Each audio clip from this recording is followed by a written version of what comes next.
basketball's greatest rebound and rebuild with a championship. If you're going to war and I'm coaching, I'm taking these guys. Baylor, kings of college basketball, #1 in the land, and the trophy is coming to Waco. Baylor, one of the great turnarounds in college athletics history, national champions in year 18 for Scott Drew. Our fans that have been with us for the lean years, the good years, and our administration, President Livingstone, Mac Rhodes, they all deserve this. The city of Waco deserves this. Hey, Texas, we got a national championship too. The state deserves it.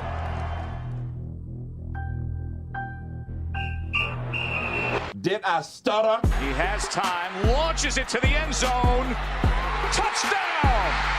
Terrence Williams! But they are who we thought they were, and we let them off the hook. The 2011 winner of the Heisman Trophy is Robert Griffin III, RG3! Welcome to Up Tempo on SicEm365 Radio. Langoliers, base hit to center, and the Baylor Bears win their first Big 12 tournament championship. And their fat little girlfriends are telling them what they want to hear, which is how great you are. I'm a man. I'm 40. Call us on the Impact Health Labs caller line at 254-339-1122. Hello? You play to win the game. Yep, just ready for OU. You can't handle the truth. Here's Drake Toll. And welcome into the Petty Clinic Low T Bears Den. I'm Drake Toll alongside J.D. PicKell. We got Jack McKenzie and Marquise Cooley in studio with us today. It is Friday. Finally Friday. It was almost Friday, and it's finally Friday today as the weekend's upon us, and it's a big weekend in Baylor athletics. You can't help but be excited. Come on. Huge weekend, dude. On a personal note, I've been through the ringer this last 24 hours. I had 5 rains yesterday. No. Swear. How? Swear. Why? Just one at a time. I picked up my best friends from high school from the airport in Dallas last night. They got off work, went to the airport, flew to Texas, and I picked them up at 1 a.m. in Dallas, got back at 3. Dude, we were just wheeling and dealing. But I'm glad we're here. Big weekend in Baylor sports, big weekend for the Toll family in Dallas as well. Yeah. I'm headed home this weekend. Wheeling and dealing. I'm going to go home for a little bit. Go see the old fam, the familia in Dallas, and then rock and roll home. Big topic of discussion today. A couple of topics of discussion. The first one being if FCS football should move to the spring. Call us, 254-339-1122. J.D. PicKell played FCS football at Cornell. Allegedly. So, that some would say. It says that on the internet, but not everything you can read on the internet is true. So we're gonna delve into that a little bit today, along with a segment at 12:30 that we're gonna cover, and we're also gonna do some stuff here where we talk about Kim Mulkey. You know, Kim Mulkey is being enshrined in the Naismith Hall of Fame, not just college basketball, the Naismith National Basketball Hall of Fame over this weekend. We want to know your top Kim Mulkey moments because she's a legend. She's a legend. And there is no Baylor women's basketball without Kim Mulkey. Well, she made it very clear that she's being inducted into the Hall of Fame. She did. In her thank you. She said, "Thank you very much. I'm going to the Hall of Fame. Don't forget, I'm going to the Hall of Fame, but not without you guys." But, I mean, maybe I would because I'm Kim Mulkey. She is everybody's Hall of Famer. Everybody's Hall of Famer. She's not just my Hall of Famer, not just yours. She's everybody's Hall of Famer. So that while it's bittersweet to say goodbye, and there are a lot of people who are torn up by this and this decision and all that went into this decision from Kim Mulkey, and everybody has moved on. Everybody has moved on. She is being inducted to the Naismith Hall of Fame this weekend because of Baylor, for what she did at Baylor. And to my knowledge, the first Baylor-associated person to be inducted in the Naismith Hall of Fame. How about that? Yeah, I can't think of another one. I really can't think of another one. I'm trying to think who'll be down there down the road. Scott Drew's got to be up there at some point down the road. Maybe Vinnie Johnson. Could Vinnie Johnson be in there? I don't think he is, but it's possible. How do you think she'll open her speech? Let me take off this damn mask. Think she'll go 2 for 2? Think she does that? Just goes, hey, this worked pretty well in my last presser. Yeah. What if she just starts saying what she said in the press conference at LSU? She's like, oh, wrong speech. Just same script. I'm so glad to be the new coach at Louisiana State University. Everyone's like, What is she talking about? Yeah, I don't know what we're going to get out of her in the speech or the press conference, but it'll be interesting to hear her speak on the national scale for the first time, not representing Baylor, where she's in LSU colors and gets to be inducted to the Naismith Hall of Fame as an LSU Tiger. Also coming up this weekend, over the course of the weekend, a lot of big stuff to preface. You got Monday is when Baylor men's tennis takes on Ole Miss, number 2 seed versus number 15 seed in Orlando in the Sweet 16. Softball is playing right now. They first pitch at 11 a.m. in the Big 12 tournament against Texas Tech. They play again at 2 p.m. against Oklahoma. May God be with them. Is that at Oklahoma, or where is that tournament? It's in Oklahoma City. So it's in Oklahoma City, which is to say it's the home of the College Softball World Series as well. And then along with that, you got Baylor baseball at Oklahoma State, 6 p.m. tonight. A night game tomorrow. I'm not used to these night Saturday games, but a night game tomorrow at 6 p.m. at Oklahoma State. And then Sunday at 1 o'clock in Stillwater. The winner of that series will likely take sole possession of 4th place, which Baylor has sole possession now. But if Oklahoma State wins the series, they'll then jump it. Baylor can solidify their spot further and even jump into the 3 spot over Texas Tech with a big weekend this weekend. But, they're hot. Baylor baseball is hot. As long as the surface is playable. You want to be in that cutoff. As long as the surface is playable. Even if it's playable, it's playable, you just don't know. But not to a championship level. So they got to be in that top 6. You never know what the Big 12 is going to do. There was another golf course that came out on Twitter yesterday and was like, we want to give these ladies a chance to compete in the NCAA tournament like they deserve to. So we would love for you all to come on out and play at our course. And I'm like, yeah, it's about 4 days late. Thanks a lot. That literally does nothing. Good PR for them, I guess, huh? No, that was the problem. For the course? For the course. Everyone in the comments was like, no, this is like, because I can call, I'll tweet right now on my personal account, hey, ladies of the golf regional, I will personally pay for all of you to play at Cottonwood Creek in Waco and be able to complete your NCAA championship dreams. You do that? No. But I can tweet. You wouldn't do that? I can tweet it out. It's not like it can't happen. I bet that course would have been good for it, though. Well, yeah, 4 days ago. Shove. 4 days ago. I appreciate the gesture. I don't know. The thought that counts, right? Yeah, but why tweet a thought that you just can't follow through with, that is impossible to follow through with? That's what most people do on Twitter. Wow, that's a great point. Well, a golf course is doing it, and I'm ripping them for it today. I'm not ripping, but I'm into them for it. Also today, so what I want to get into before we get into our FCS conversation and whether or not FCS should move to the spring, because that's going to be a long, convoluted, there are a lot of parts and pieces to that, from revenue to recruiting to transfers to NFL prospects. All of that goes into it. We're going to get to it. Before we do, I want to get your thoughts, and then Stephen from Virginia is on the line today, about Kim Mulkey's top moments at Baylor. So what we're running at 12:30 today is I've compiled a list of Kim Mulkey's top 10 moments as a Lady Bear, from defined moments all the way to, hey, let's combine a few here and talk about just what she was known for, her legendary status. What are some of your favorite Kim Mulkey moments? Gosh, I'll remember... My sister was here on her visit to Baylor, not like her official visit, but she came to visit the school and saw a men's game, and they played some small Texas school. I forget who it even was. They were like sitting all their top players. Anyway, Baylor rolled them, and then I went to the women's game with Brittany Griner, and I think they were playing another Big 12 team, I forget. But anyway, what sticks out in my mind vividly was there was a bad call on the court, and Kim Mulkey lost her mind and then got the entire crowd into it. So, like, the crowd got upset, kind of booed, and Kim Mulkey, usually coaches are, like, kind of indifferent with the crowd. Like, some will go like this now and then when in a big moment. Kim Mulkey is pumping up the crowd, saying, yes, let these refs hear it. And she is just losing her mind in a pantsuit. And I was like, that is an alpha female right there. She knows what she's doing. Like to summon the entire crowd to just go after refs, that is just some alpha male energy. That's a power move. It's a power move on Kim Mulkey's part. I mean, you look across the span of history and what Kim Mulkey has done here, did at Baylor in 21 years, it's tough not to factor in the early years when, she took over a program that went 7-20 prior to her coming here, had never been to the NCAA tournament before. Never been.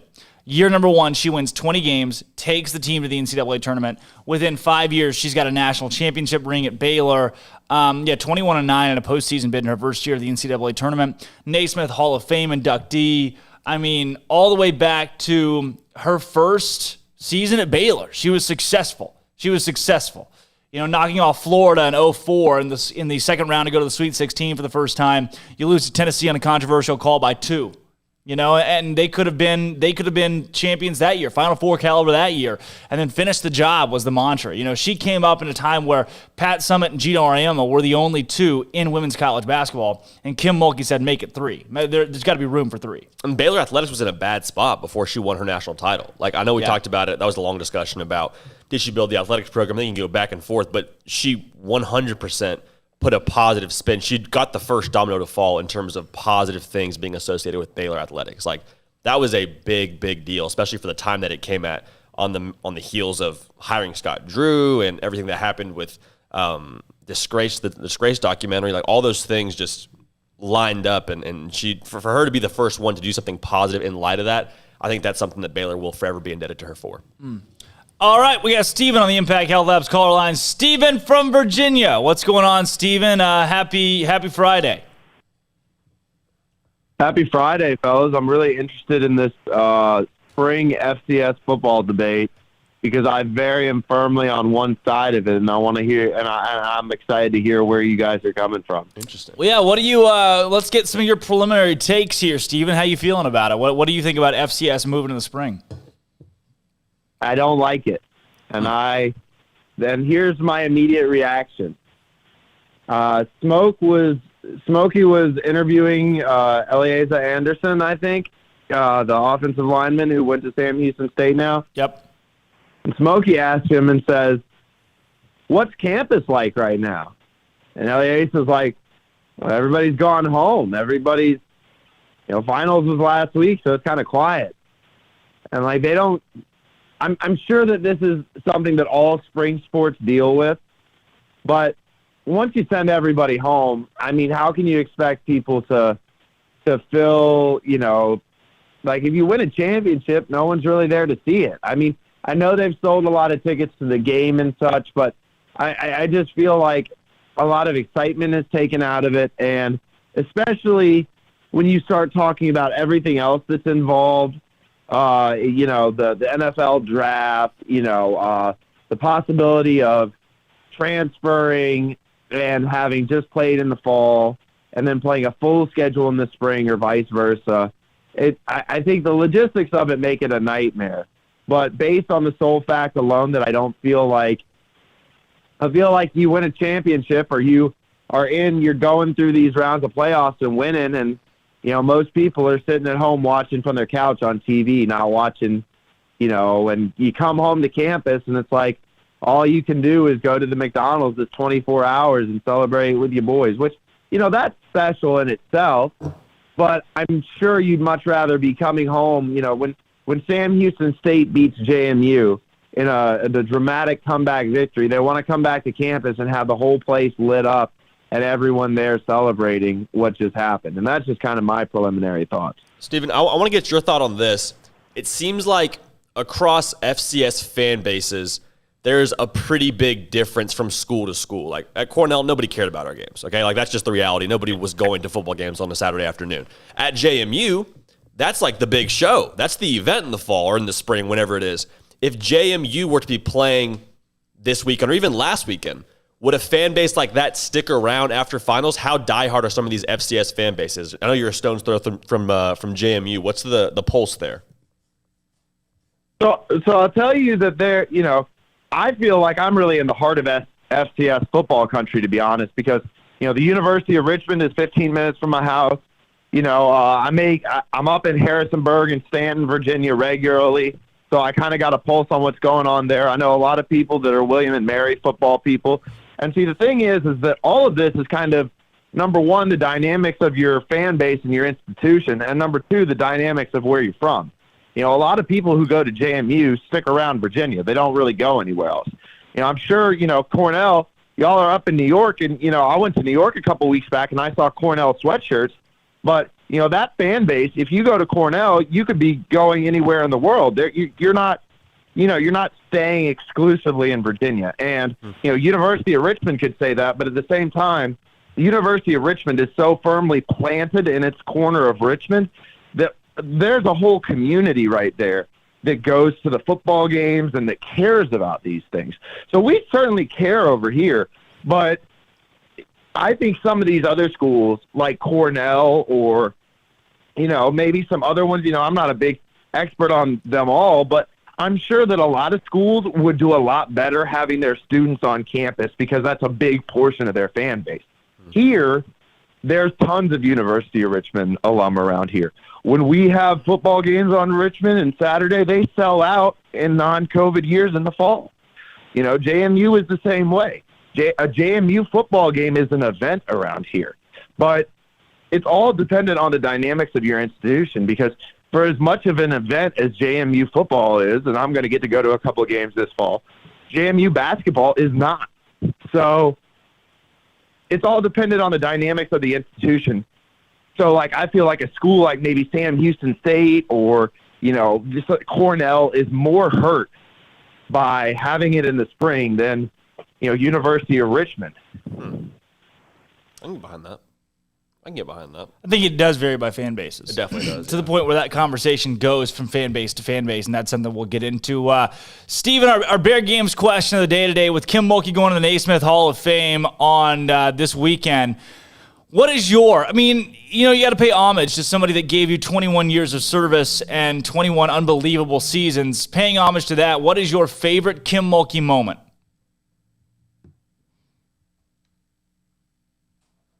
The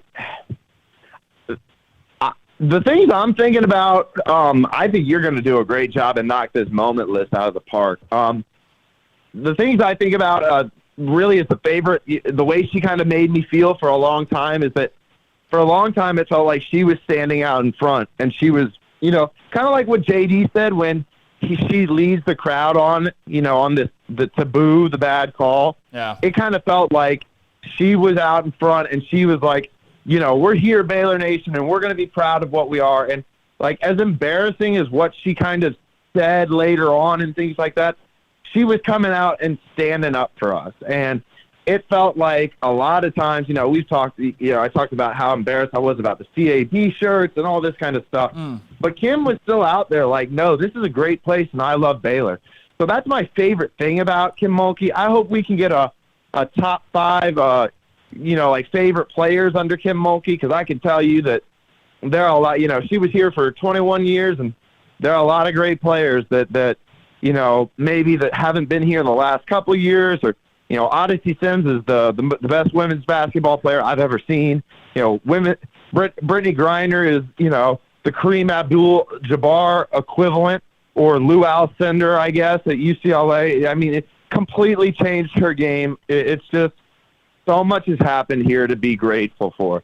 And I know we've all been kind of mad, and throwing our low-key shade. But I as much as I think it might have been her time to go and it kind of just naturally is going to make things better for everybody, I will miss her, and I do appreciate her. And she was a great coach here. Hall of Fame coach, no question. Steven, thanks for your call. Always good to hear from you. Let's get into some FCS talk. Got any Bear games later, for old guys? Steve? We got any Bear games for old Steve? Oh, that was the Kim Mulkey question. I'm tripping. You're good. All right, here's what we're going to do. We're going to hit a break really quick. When we come back, we're talking FCS football. Should it move to the spring? What do you say?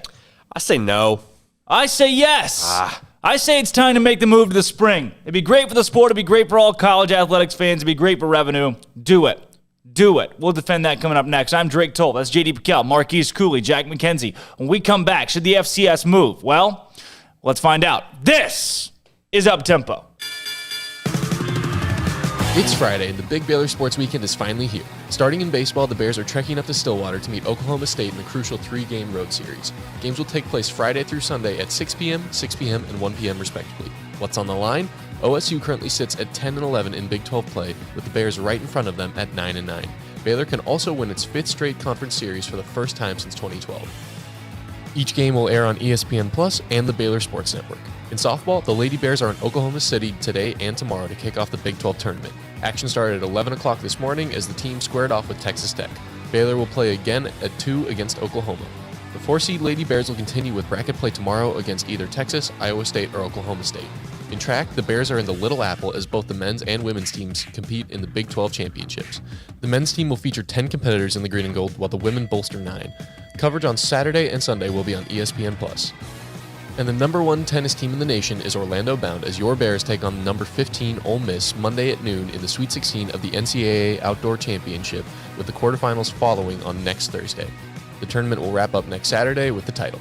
Elsewhere in the nation, Texas freshman Greg Brown has entered the NBA draft. The Pac-12 hired MGM's president of entertainment and sports, George Kliavkov, as its next commissioner, and St. John's has extended basketball coach Mike Anderson for 6 seasons. I'm Jack McKenzie, in for Armstrong Sims, and that's all the news that is news in college sports. This has been Jack's Minute on SicEm365 Radio's Up Tempo. At Baylor University, students find their place to shine. They're faithful friends and inspirational leaders. They're championship teammates and independent thinkers. They're on the cutting edge of high tech and in the halls of history. If you want to make the world a brighter place, you can. And if you want to shine in your own way, you can. The spark you need is already inside you. Bring it to Baylor, where lights shine bright. Alan Samuels is celebrating Jeep Freedom Days. It's an exciting time for the new Jeep Cherokee Latitude or Lux with up to $5,000 in values or 0% for 84 months. Wow, the new Jeep Cherokee Latitude Plus or Lux up to $5,000 in values or 0% for 84 months going on now. Jeep, a great SUV. Alan Samuels, the award-winning customer service Central Texas dealer. The best place to get your next Jeep SUV. Located 201 West Loop 340. Alan Samuels is your friend in the car business. Come by. Let's be friends.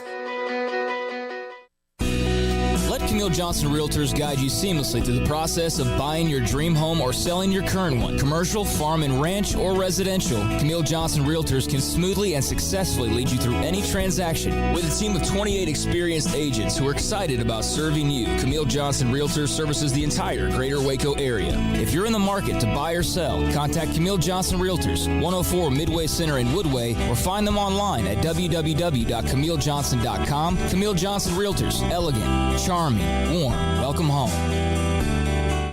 Do you or your kids get nervous about going to the dentist? Stonewood Dental, Dr. Steve Childress, he can help. I've spent a career taking care of patients who as children had bad experiences, and now they're adults that hate going to the dentist. If I get a kid at 3 years old and they come every 6 months and it's a happy experience, it's normal for them. Now they have an accident at 6 or 7 or 8 at school. Now they have a broken tooth or a trauma, and they have to come here. They're used to lights, they're used to water in their mouth, they're used to experience, they already trust us. It's amazing what we can do with that kid without it being a negative thing. But if I see a 6 or 7 or 8 year old that's never been to the dentist, and now they have a trauma or an unfortunate unexpected toothache, it's harder to do that for that kid and it not be somewhat of a negative experience. So bottom line is I try to teach kids and adults and teenagers and everybody the way I'd want my family treated, which is where it's a necessary part of life. You just take care of it. It doesn't have to be that big a deal. Learn more, stonewood-dental.com. Parenting is full of surprises. You never know what to expect. So after our son was born, I called my Texas Farm Bureau insurance agent to set up a life insurance policy in case something happened to me. Sawyer is now 2. And we'll soon have a sister. There's no one else I would trust with protecting my family. Stop by and see our agents at one of our 3 McLennan County locations. Coverage and discounts are subject to qualifications and policy terms and may vary by situation. From the first workout to the last practice, sports is an incredible challenge. Hi, this is Dan Ingham with the First National Bank of Central Texas, and we're proud to support each athlete, every parent, and our educators. From families, small businesses, to the biggest industry, we're here to help. With remarkable products like First Free Checking, we've got banking ideas that fuel big dreams. The First National Bank of Central Texas. Familiar faces making local decisions. Member FDIC, Equal Housing Lender. Welcome back to Up Tempo on SicEm365 Radio. Call us on the Impact Health Labs caller line at 254-339-1122. Sit down, Bob. I'm not happy, Bob. Not happy. Now back to the Bears Den with Drake Toll and J.D. PicKell for the Blonde Boys Power Hour.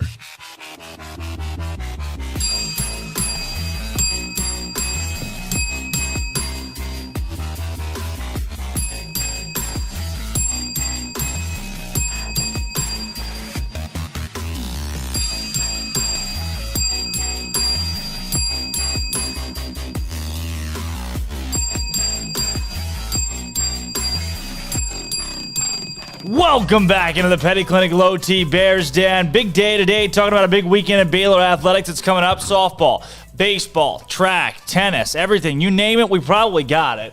And you know what else we got? We got a national championship football game on the cusp with the FCS championship for the first time in the spring. They moved the season due to COVID-19. The FCS did in the spring. A lot of schools, University of Central Arkansas, Stephen F. Austin, some of the elite schools said, we're not doing it. We're not playing in the spring. We're playing in the fall. Our guys are getting a shot at the NFL straight up. We're going to do this thing the right way, the normal way, the way we've always done it. But there are schools, a la James Madison, Sam Houston State, South Dakota, North Dakota State, that said, we will play. We will play in the spring, and we got a national championship on the cusp of it tomorrow. Sam Houston State, South Dakota State. Should be a fun one. And a lot of them turning around and playing in the fall, too. So these guys will finish this game and then go and have another season in the fall. That's going to be just taxing on the body, man. It's going to be taxing. You got a horse in that game, though? FCS championship game is actually Sunday. Sunday at 1 o'clock Central Time. My horse has got to be Sam Houston. I want those guys to win it. What the house that Brian built. Brian Bell couldn't pull it off when he played in 2 national championships, those in 2011 and 2012. I think this is the time where China Springs head football coach Brian Bell's alma mater takes things home. You like in Sam Houston State? I'm with you, dude. Standing on the shoulders of giants, the Giants being Brian Bell. Getting it done, man. I'm excited for them. And Schmid's a baller, too. That offense is potent. They're like 22nd, I think, in terms of scoring defense, so they got it on both sides of the ball. I'm excited, man. I think it'll be fun. I love that it's like a meaningful game at this point in the year. Right. That's the point. Right. That's a point. That's the first point that I'm going to make in support of the FCS making the transition and staying in spring football because the hype around the game. Folks are talking more about FCS football now than they would be in the fall, and I think that's objective. The fact that FCS football, it is the only football going on right now, and people are more engaged with it than they would be. The fact that the FCS does not have a great TV deal means that folks aren't as maybe engaged. They're not reaching their maximum engagement potential. That said, there are folks talking about Sam Houston State and South Dakota State being in the national title. Most years. Hey, Drake, it's the week of the FCS national championship game. Who's playing in it? Well, North Dakota State. Yeah, that's right.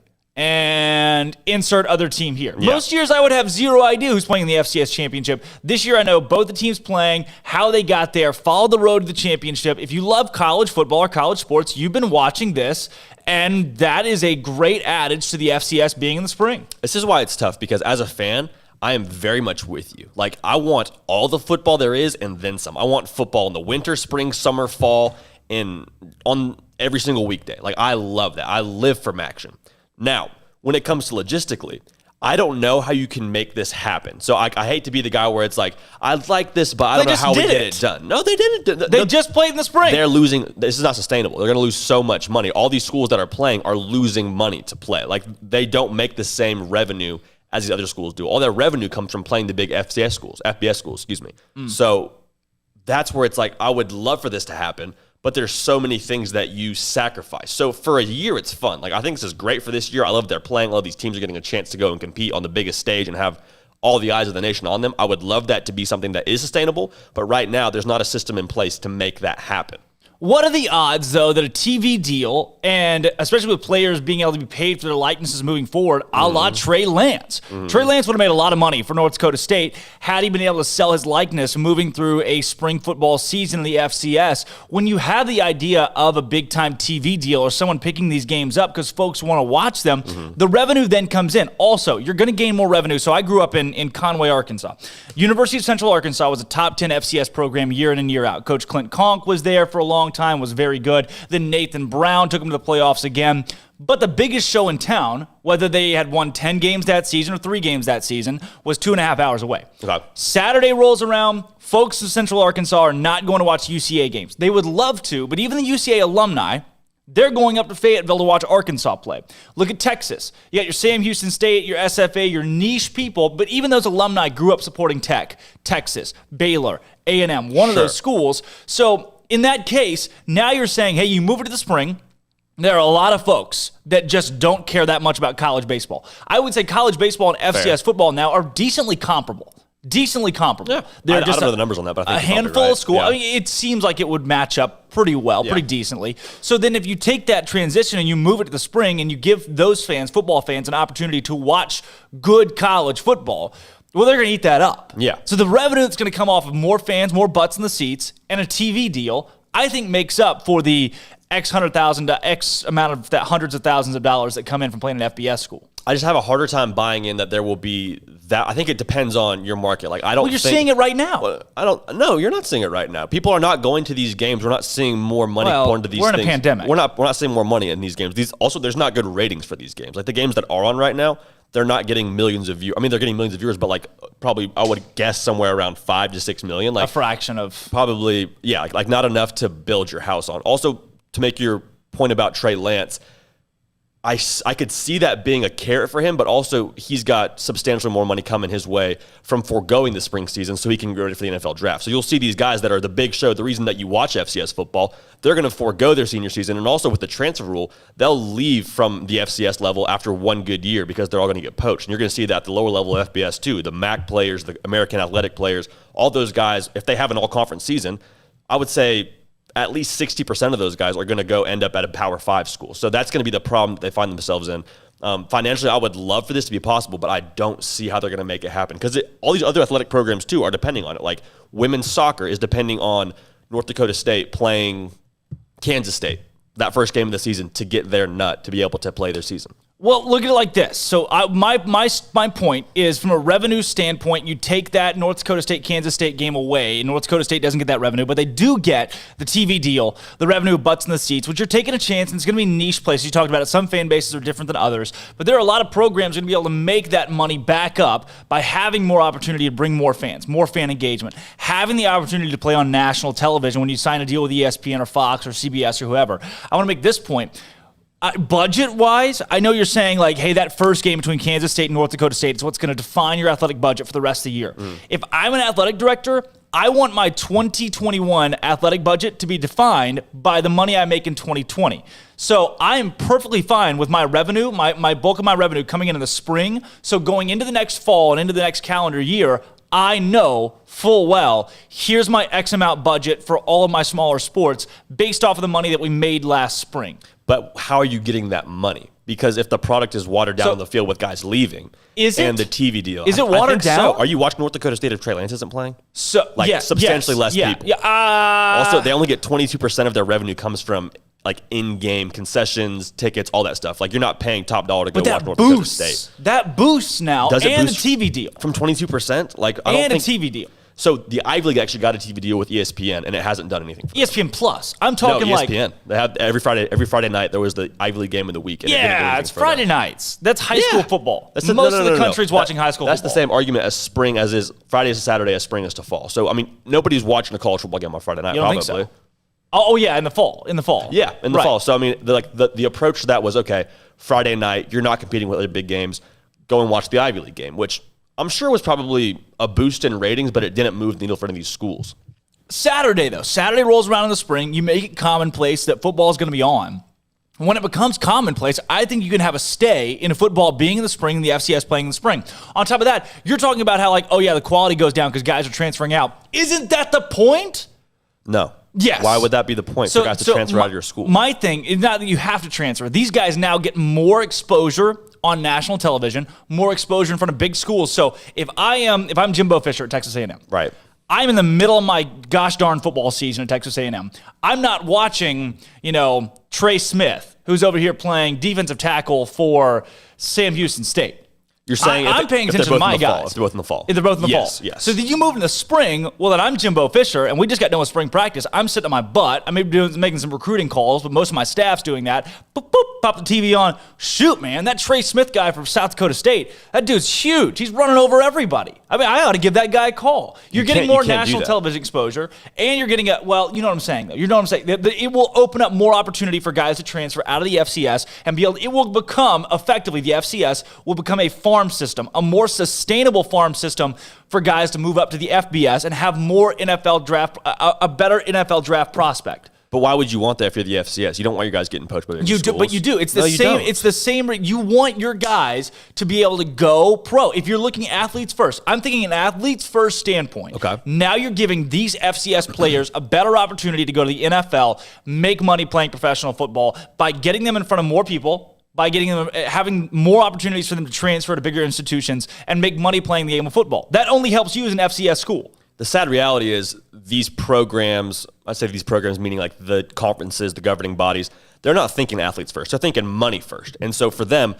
they're not trying to get their guys to the FBS level. They want them to stay at the FCS level and win a lot of games and try and make the most of their exposure nationally. So I think that could be a benefit in the spring if they're able to make that happen. But logistically, you don't want your guys going to that will never be something they're motivated by, is getting their guys to the next level. They want them to stay there, win games, bring in money. That's what they want. They don't want them to go to the FBS. Well, you're going to make money, too, off of your Jerry Rices that go and play FCS football, and they come and have this illustrious NFL career and then walk back and you name the stadium Jerry Rice Stadium because he gave you $20 million. But if Jerry Rice transfers out to Alabama, he's not going to come back and say, hey, thank you so much to Missouri Valley State for having me on. That's not going to be what I think he went to somewhere like Jackson State, maybe. I think it was Missouri Valley. State. I think it was Missouri Valley. Jackson State was Walter Payton. But anyway. It becomes a glorified farm system where these guys are almost like high school. It's almost like high school. It's like high school, then you meet a JUCO, but instead of JUCO, you go FCS, which is more legitimate than JUCO. You're going to get better competition than JUCO, and then you go from there to the FBS. But you don't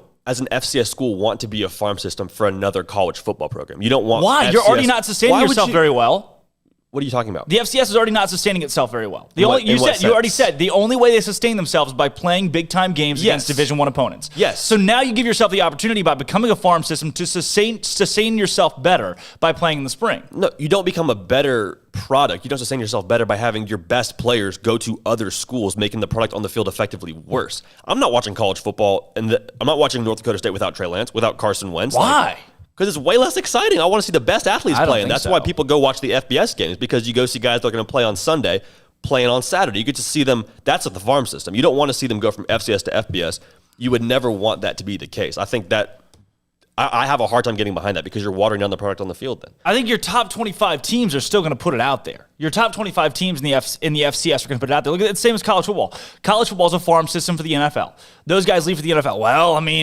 Well, then now all the college football players leaving for the NFL. College football is going to suck. Well, no, you're going to keep reloading guys into the FCS that are that caliber of player that are looking for FBS, but they have FBS potential, NFL potential. I watched a lot of UCA games growing up, Central Arkansas, and they were top 10 team year in and year out, playing on the stripes, air it out.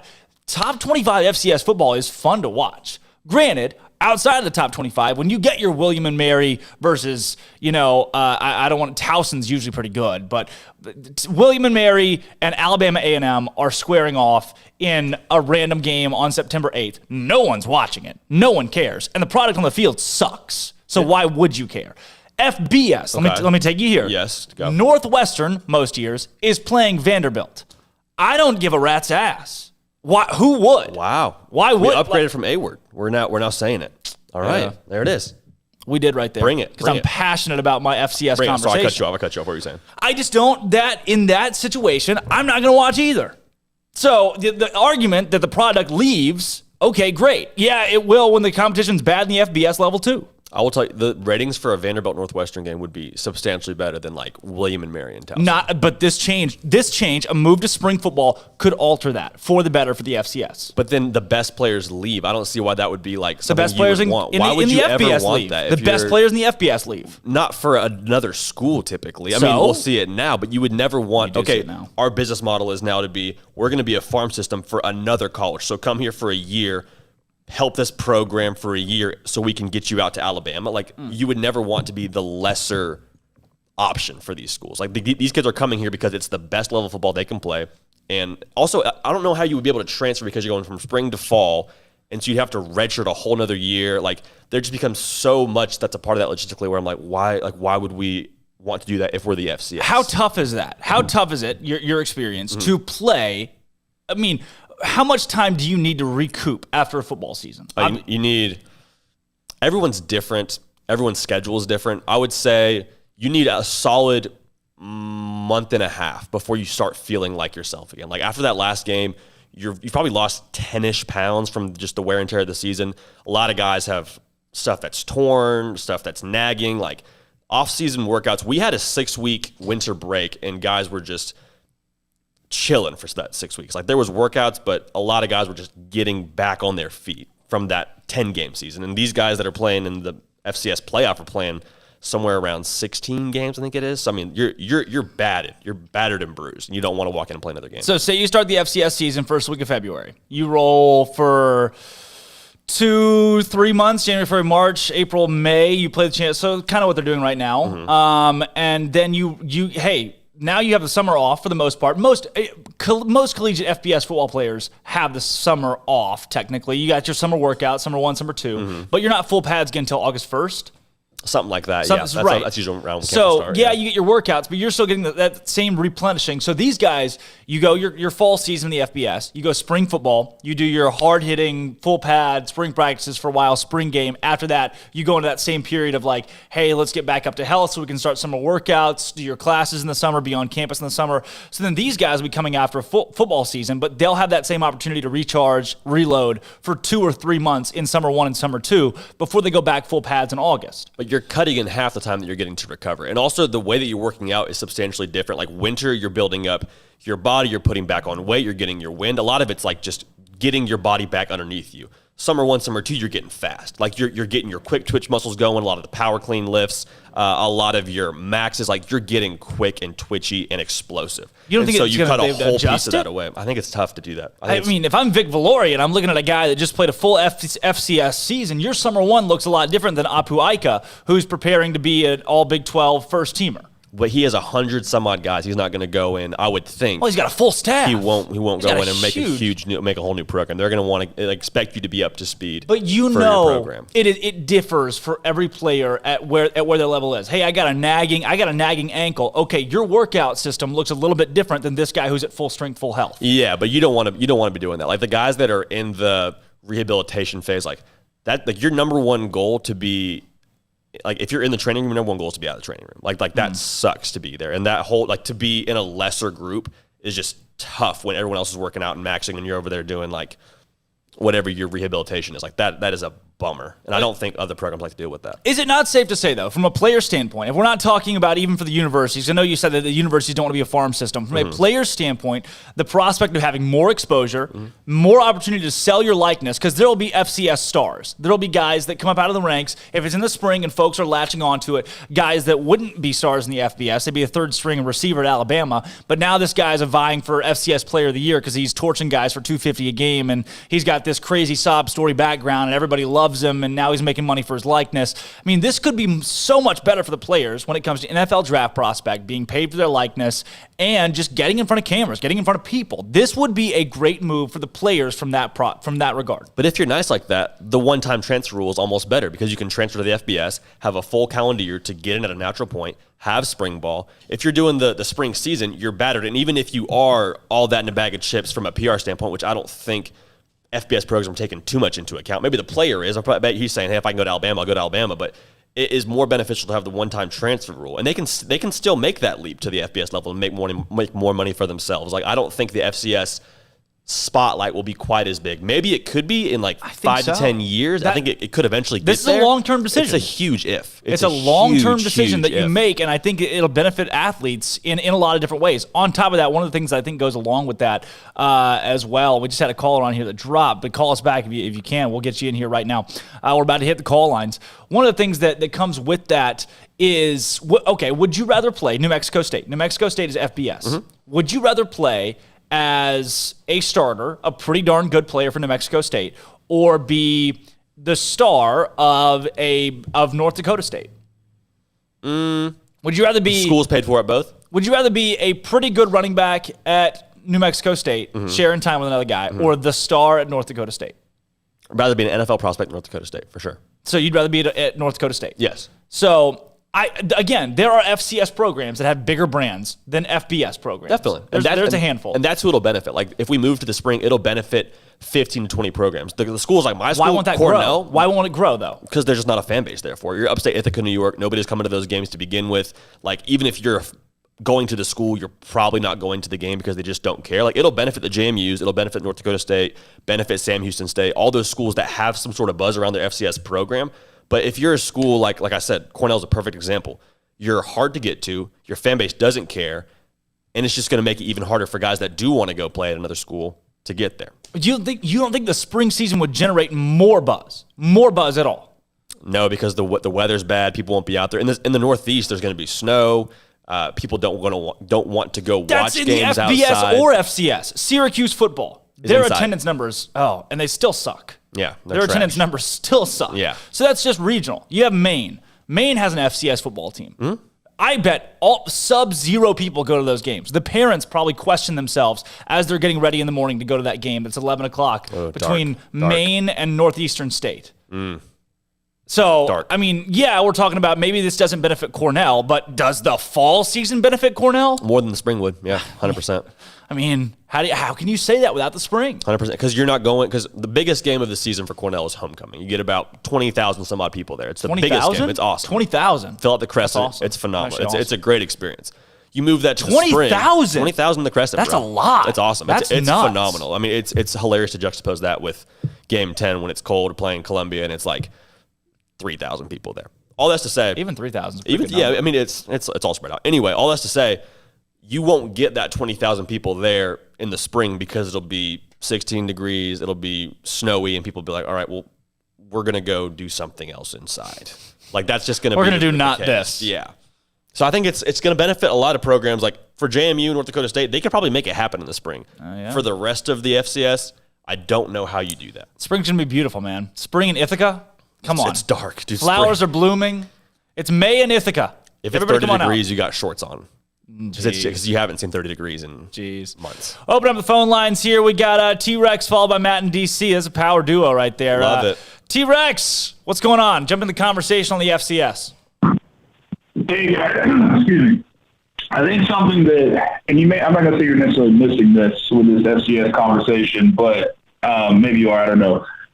One thing, like, it would come down to if they were able to pull it off, specific time in the spring, like, do you start in the winter, in the end of the spring? Where does that start? Because you don't want to be too early because of weather. You're going to start in January for a lot of those schools. Like you're saying, that's going to be an issue. But you can't start too late either. But regardless of when you start, the issue is going to come for these schools who do have NFL talent. The schools you're talking about that could benefit from it, those players won't have any senior film for NFL scouts to analyze if they play in the spring. The draft isn't moving. The draft already happened. So the guys at Sam Houston State and the guys at South Dakota State, I'm sorry, I should know it. It's like happening like 40 miles away from me on Sunday. Those guys, luckily, they probably have their junior tape, their sophomore tape in a normal situation, and, they have some senior tape. But, the NFL scouts, they want to see, especially if you're going to go below the FBS level, they want every single piece of tape they can get on those guys. And they're not going to have senior tape before the draft. They're not going to have pro days before the draft if they're playing spring ball. So while they benefit if, we assume there's a TV contract out there, which is a whole big what if, because networks aren't stupid. They know what to give contracts to. They know what's going to make them money. That's why they're networks. I'm not saying that there's not money to be made, but how much? Obviously a lot less than, FBS level. But I think a big issue is those players, if they play in the spring, they're not going to have that senior tape. They're not going to have pro days before they go to the NFL. So it could be kind of in some ways it benefits them from a national exposure to the fan base, but NFL scouts are going to have less tape on them. Another thing, JD, you mentioned a lot, the money. Money runs everything. Those schools do, no one can argue the fact that they make so much money from, all the money they need for the year from playing Division I schools. So I really don't think a TV contract is going to, even if it did, I don't honestly think a TV contract would happen to begin with, like every game is on, like normal, like a regular Division I FBS. But, the big dogs, sure. But again, how many people really are truly North Dakota State fans? How many people truly are Sam Houston fans that are going to watch more than 1 or 2 games a year. I mean, how many people are going to watch the game on Sunday? College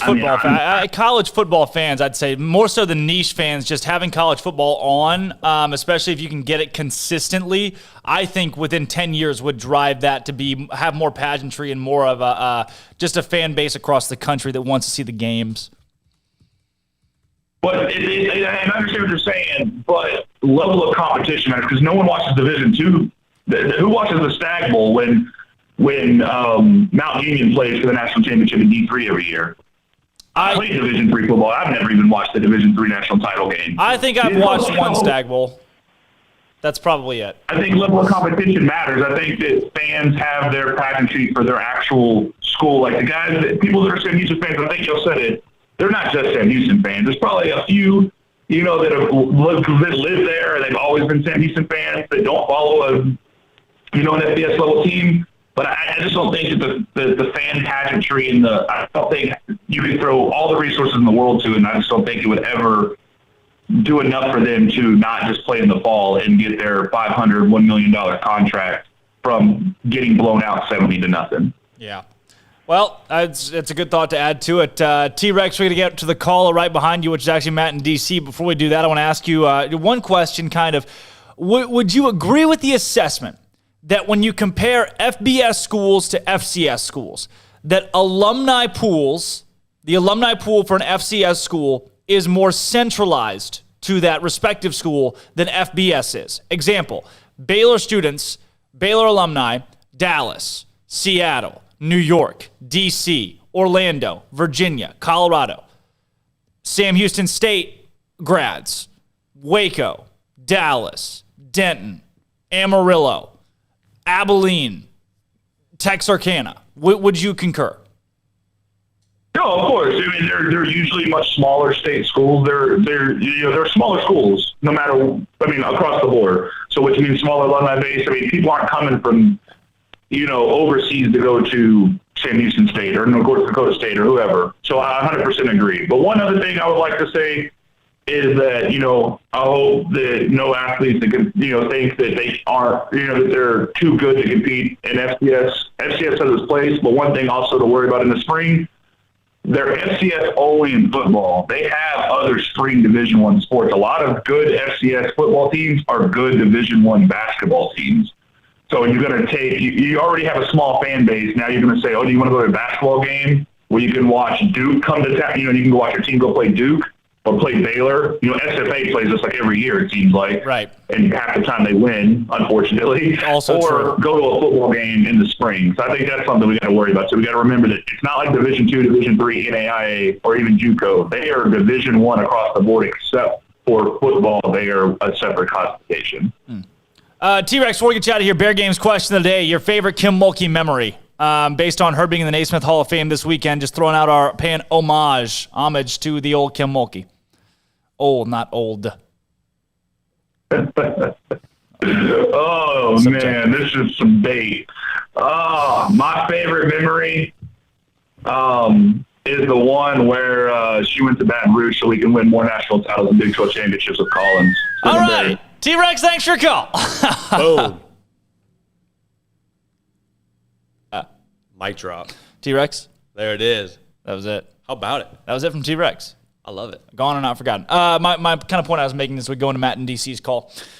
Alumni pool is a lot smaller. So Central Arkansas's alumni pool is very centralized. Mm-hmm. So whereas, yes, in the fall, they're all going up to see the Hogs play. Come springtime, at that point, hey, here's a Saturday night game, February 17th, the opener between Central Arkansas and Sam Houston State. Central Arkansas is number 8, Sam Houston's number 4. I mean, everybody's going to go out. Hey, you got good football to go to watch. It's a good atmosphere. You go out and you watch football. Everybody's close. You're within 15 minutes of your school that you went to. Go watch a football game. It's $5. I think that definitely exists. I think there's also a lot of schools, though, where your alumni is all over the place, like Villanova.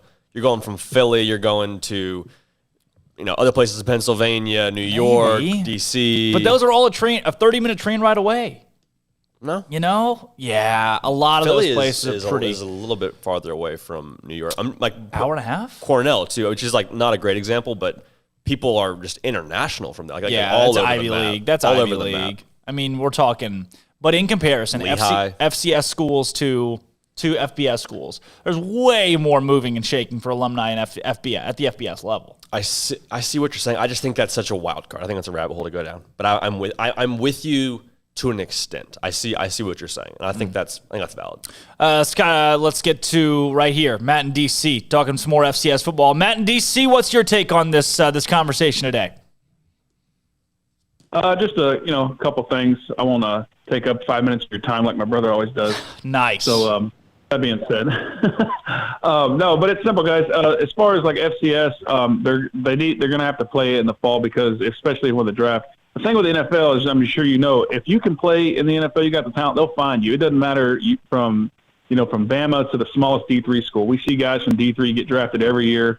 I mean, I was listening to Pat McAfee show yesterday. He was interviewing Baron Corbin, who's now a professional wrestler, but he went to a small Missouri State and played in the NFL for 5 years. They'll find you if you can play, no matter what. So that being said, with the FCS, as far as the revenue is already projected each year for every school. So it's not about the revenue. You already know what revenue they're going to have in the fall to pay for everything because they already got the contracts. It's like $750K or $1 million. So that's not even a problem either. Those are usually signed a couple years in advance too. I think I probably forgot that in making my point. They know that figure a couple years in advance, most likely. Yeah, absolutely. And I think the chancellors and the presidents of these FCS schools, in a way, kind of like what happened with tennis, they have failed to get these TV contracts because with so many platforms now, ESPN3, I mean, let's think about it, guys. I love NASCAR, and basically people watch cars go around a circle for 4 hours. You telling me we can't get ESPN3 for every single game, FCS game, and put them on, and all put a marquee game on Thursday and Friday nights? Not the same teams, but have that rotational basis. People are going to watch because also, from my own experience, as mobile sports betting goes, I started watching college basketball games of teams I never even heard of because I had a stake in the game. So once that continues to expand, you get the ESPN3 contracts, people are going to keep watching the FCS league. It'll keep growing. So, and that ties into what happened with the women's golf tournament fiasco where they got canceled. Had there been some people with a vision that, hey, let's get an ESPN3 contract so people can watch women's golf. If that tournament had a TV contract, it would have been played no matter what. So it was on the chancellors, the presidents, failing the athletes for not making sure no matter what happens, even if it rains, we're going to play because we have TV. When there's advertisement and TV contracts on the line, the players will get to play, period. I know they're not making the money from it, but at least they would have the opportunity to play. That's tough because I feel like there has to be a demand too. Like, I don't know if there's necessarily a huge demand for people to watch women's golf. But I'm with you, though. I think that's a really good point. If you can have a TV contract, if there's people that are paying a lot of money to get these things played, like it'll happen regardless. And that's a big reason why we saw college football played this season. Yeah, you need a sponsorship. You could put a sponsorship on anything. I mean, maybe they need to sell the BCS Bowl was like the Dr. Pepper trophy for years. Yep. Maybe each individual NCAA trophy needs to be, the HEB trophy, the Nextel trophy, the Sprint trophy for like women's golf, men's wrestling, whatever. Each one has a sponsorship. They're going to make sure it happens. What's the sponsorship involved? I will say this for my point on that, Matt, in DC. There are a lot of folks that talk about how I hate that the NBA jerseys got all them stuff on them about the revenue and the sponsorship. Here's the deal: if you call the Baylor TCU game the Reese's Peanut Butter Cup Holy War, I don't give a rip. Call it that. Yeah. Add a sponsor to it, make another extra $250K. Do I care? Am I gonna man, I hate that it's the Reese's Bowl. I'm turning this thing off. I mean, I don't care. If you're gonna make money with it, I don't think fans are gonna stop watching because someone has a sponsorship for a trophy. That's true. Exactly. I mean, how much would Ford pay to put just a small 1-inch decal on the back of the Dallas Cowboys helmets? I mean, the NFL's next. Yeah. I mean, it's coming. Millions of dollars. And how much am I going to care? I mean, if you look at the Cowboy Stadium, they have a tunnel with a tarp that says Tostitos on it. Jerry Jones marketed a tunnel. So I think Mack Rhodes should put a tarp over one of our tunnels, and let's call it the Dr. Pepper tunnel. Let's get $2 more million in revenue. There we go, huh? Hey, this marker right here, anybody out there that wants to sponsor the show, sponsor this marker. This marker is brought to you by your company. Yeah. I'm telling you what, $2,000 a month. That's all I'm going to charge you. I'm in. Great numbers. Our business helps you grow your business. I'm looking at the show right now. The bear on the left could be the Albertsons bear. The bear on the right could be the HEB bear. You know what he said? Done. Boom. We'll name them, too. That is Herbert. Herbert the HEB bear. That's the one.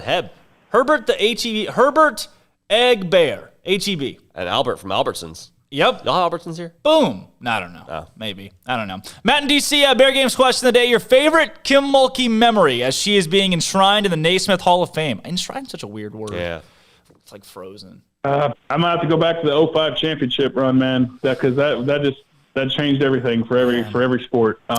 It kind of came out of nowhere. I remember watching it. I was actually living in D.C. in the Marines, and everybody thought I was crazy freaking out for Baylor women's basketball sports winning, because they're like, "What is wrong with you?" I was like, "Man, this is the only sport we had growing up. So anything we win in anything, this is all we got, man."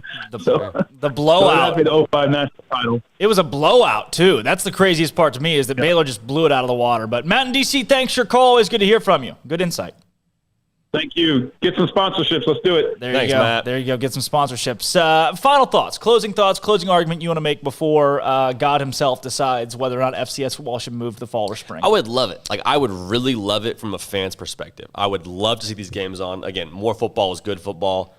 I think there's a way to do it, but it's gonna take a big vision, because I don't think it'll catch on for at least 5+ years. It's gonna take a while to be like, oh yeah, actually, spring football's on. Let's watch that. It's gonna take a while for that to become habit, because I think a big part of why we love it in the fall is a tradition. Nothing special about the fall. Nothing is innate about the fall that makes it great for football. It's just the fact that we have always done football in the fall, and that's what we love, and that's what its calling card is. Excuse me.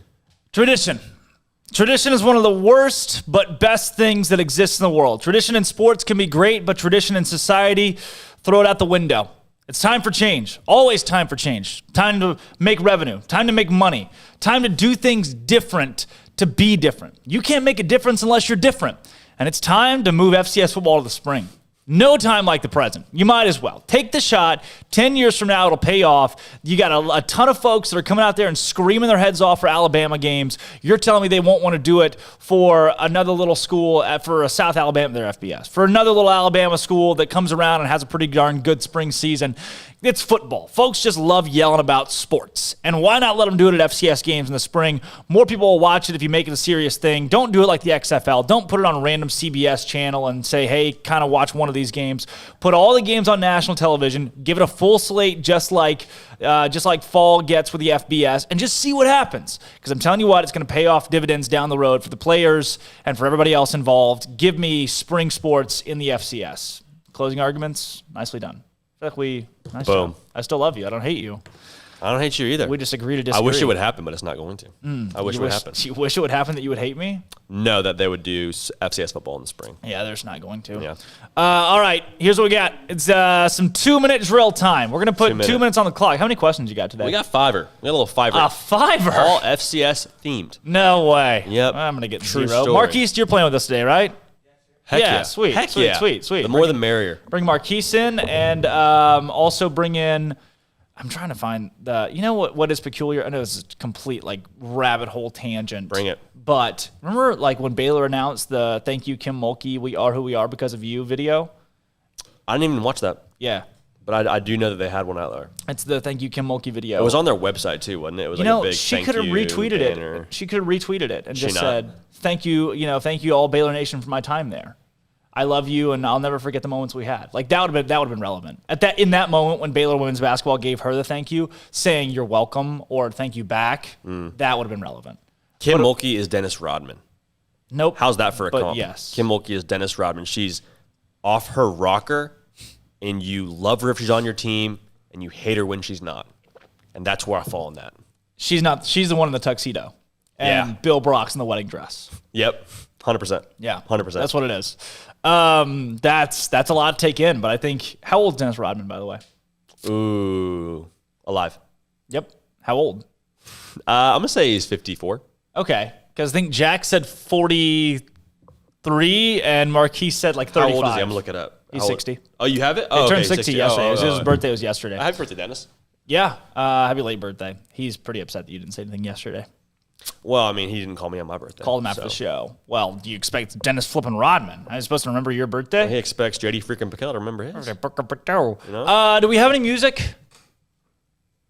You know, speaking of music, J. Cole dropped yesterday. J. Cole did drop. Did you listen? Jermaine Cole, a little bit. He's a professional basketball player now. Yeah, in Africa. How about that? Yeah, that's weird. Oh, also, I do want to get to, let me read these off really quick. With the music, actually, because I think the music adds some flavor to this. Love it. The NCAA has announced their predetermined baseball sites for the postseason, and Baylor, not on there. Arizona, Arkansas, Charlotte. Okay, like the web. East Carolina, Florida, Gonzaga, Louisiana Tech, Ole Miss. Ole Miss? They're horrendous right now. Mississippi State, Dudy Noble, Notre Dame, Oregon, Pittsburgh, South Carolina, Southern Mississippi, Stanford, Tennessee, TCU, Texas Tech, Texas, and Vanderbilt. That's 20 predetermined sites. 16 of those will actually host a regional this year. Those teams will all be making the postseason of those 16 that host a regional. So there you go. It'll be rainy in Gonzaga, won't it? It'll be rainy in Washington. I think that's a risk. It rains constantly in Washington, and Gonzaga is not that good at baseball. Baylor just a day late and $1 short. They could have hosted had they had a full season, but it is what it is. 2-minute drill today. Hit me with what you got. 2-minute drill. Rock and roll, 2-minute drill. All FCS football themed in spirit of the national title game on Sunday. First question, how many teams make the FCS playoff? College football is intending to expand potentially with the playoff itself at the FBS level per the Pac-12's new commissioner. I've got 2 guesses, but I'm going to... Gosh. It's tricky. It's 16. Hey, you rock around the block. Okay, we got 116. Okay. I'm going to go 8. 8? Okay. What do you got? What's your guess? Because I'm going to go 18. You're going to go 18. Okay. Jack said that really confidently, so I have another misprint. I believe it's 24. Okay. Yeah, I could be wrong. It's either 18 or 24. Okay, I think believe it's 24 because there are play-in games. According to the internet, it's 24. Second. Then I'm wrong. North Dakota State has the most FCS national titles. With how many? Bonus, how many in a row? 9, 7 in a row? 8-4. 8-4. I'm going to go 9 and 6 in a row. Ooh, okay. So 8 is the correct answer. You almost got the bonus. 5 in a row. 5. So tough. Okay. So I have a half a point on the board. You're on the board with 8. No. Bonus. It would have been a bonus. You got a point there. You got a whole freaking point. As of the 2021 season, how many FCS programs are there?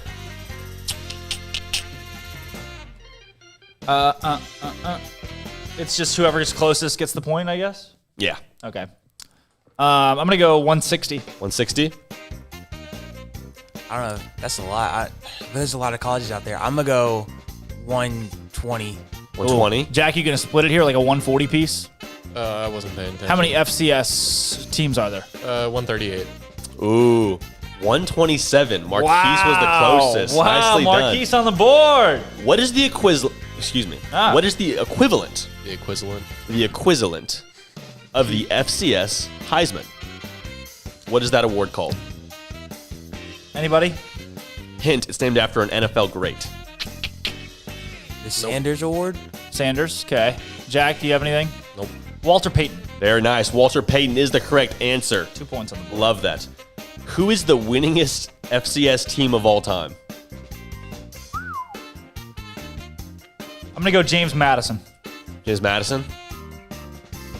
I'm going North Dakota State. North Dakota State? Yeah, I got nothing. Nothing? Nothing. Not taking a shot? All right, it's Yale. Wow. Which is confusing. They've just been around forever. They played like 1872 was their first season or something ridiculous. Yale locked it in. 916 and 380 and 55 ties. Oh my gosh. How about that? 55 ties. Ties like kissing your sister. Something that nobody can get behind. Nobody can get behind, but a lot of people still do it. No. Yep. What? Tie or kiss sister? Both. You know, I'm done. I'm done. Bengals did it a year ago. When we come back from this break, J.D. PicKell joins the show. What? Hold on. Wait a second. It's me. It's you. Not a hologram. What? J.D. PicKell joins the show again for a one-on-one segment talking about Baylor's top 11, 12, what? 12? 12. Yeah. 12 games. Rank them 1 to 12 on Difficulty. Difficulty. Difficulty in terms of winnableness. If that's a word. Yeah, no. We're going to make it a word. We're going to make it a word right here, right now. Today on this show, on Up Tempo, we're going to make it a word. Boom. When JD comes back, JD's going to talk to us about winnability and rank all 12 games going into next season. The first hour of SicEm365's Up Tempo is brought to you by Banson Business Services. Scale of 1 to 10. What is the winnability of Banson Business Services? 11. 17. Owned by Baylor grad and SicEm365 premium member Jonathan Green, Banson Business Services offers a full suite of business support and financial services. Banson specializes in bookkeeping. Did you know bookkeeping or bookkeeper, bookkeeping, the only word in the English dictionary that has 2 letters 3 consecutive times. The same letter 3 consecutive times. Interesting. Book, O-O-K-K-E-E. Bookkeeping. Interesting. Bookkeeper. Payroll, outsourced CFO services, and consulting. They can even help you with your taxes. Their business. Carry the 2. Helps you run your business. Yep. Their business helps you run your business. Visit SicEm365.com/Banson, B-A-N-C-I-N, for more information. Don't go anywhere. When we come back, J.D. PicKell joins the show to talk to us about Baylor football, not Taylor football. Taylor is a town in Arkansas. About Baylor football and their 10, 12, however many games they play next season. We'll break it all down after this. I'm Drake Toll. That's J.D. PicKell. We got Mulkey, Cooley, and Jack McKenzie, and this is Up Tempo. It's Friday, and the big Baylor sports weekend is finally here. Starting in baseball, the Bears are trekking up to Stillwater to meet Oklahoma State in the crucial 3-game road series. Games will take place Friday through Sunday at 6 p.m., 6 p.m., and 1 p.m. respectively. What's on the line? OSU currently sits at 10-11 in Big 12 play, with the Bears right in front of them at 9-9. Baylor can also win its 5th straight conference series for the first time since 2012. Each game will air on ESPN Plus and the Baylor Sports Network. In softball, the Lady Bears are in Oklahoma City today and tomorrow to kick off the Big 12 tournament. Action started at 11 o'clock this morning as the team squared off with Texas Tech. Baylor will play again at 2 against Oklahoma. The 4-seed Lady Bears will continue with bracket play tomorrow against either Texas, Iowa State, or Oklahoma State. In track, the Bears are in the Little Apple as both the men's and women's teams compete in the Big 12 championships. The men's team will feature 10 competitors in the green and gold, while the women bolster 9. Coverage on Saturday and Sunday will be on ESPN+. And the number 1 tennis team in the nation is Orlando bound as your Bears take on number 15 Ole Miss Monday at noon in the Sweet 16 of the NCAA Outdoor Championship, with the quarterfinals following on next Thursday. The tournament will wrap up next Saturday with the title. Elsewhere in the nation, Texas freshman Greg Brown has entered the NBA draft. The Pac-12 hired MGM's president of entertainment and sports George Kliavkoff as its next commissioner, and St. John's has extended basketball coach Mike Anderson for 6 seasons. I'm Jack McKenzie, in for Armstrong Sims, and that's all the news that is news in college sports. This has been Jack's Minute on SicEm365 Radio's Up Tempo. At Baylor University, students find their place to shine. They're faithful friends and inspirational leaders. They're championship teammates and independent thinkers. They're on the cutting edge of high tech and in the halls of history. If you want to make the world a brighter place, you can. And if you want to shine in your own way, you can. The spark you need is already inside you. Bring it to Baylor, where lights shine bright.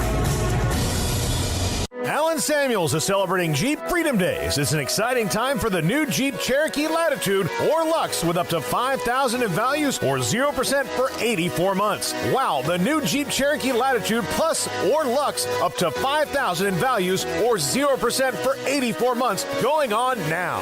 Jeep, a great SUV. Alan Samuels, the award-winning customer service Central Texas dealer. The best place to get your next Jeep SUV. Located 201 West Loop 340. Alan Samuels is your friend in the car business. Come by, let's be friends.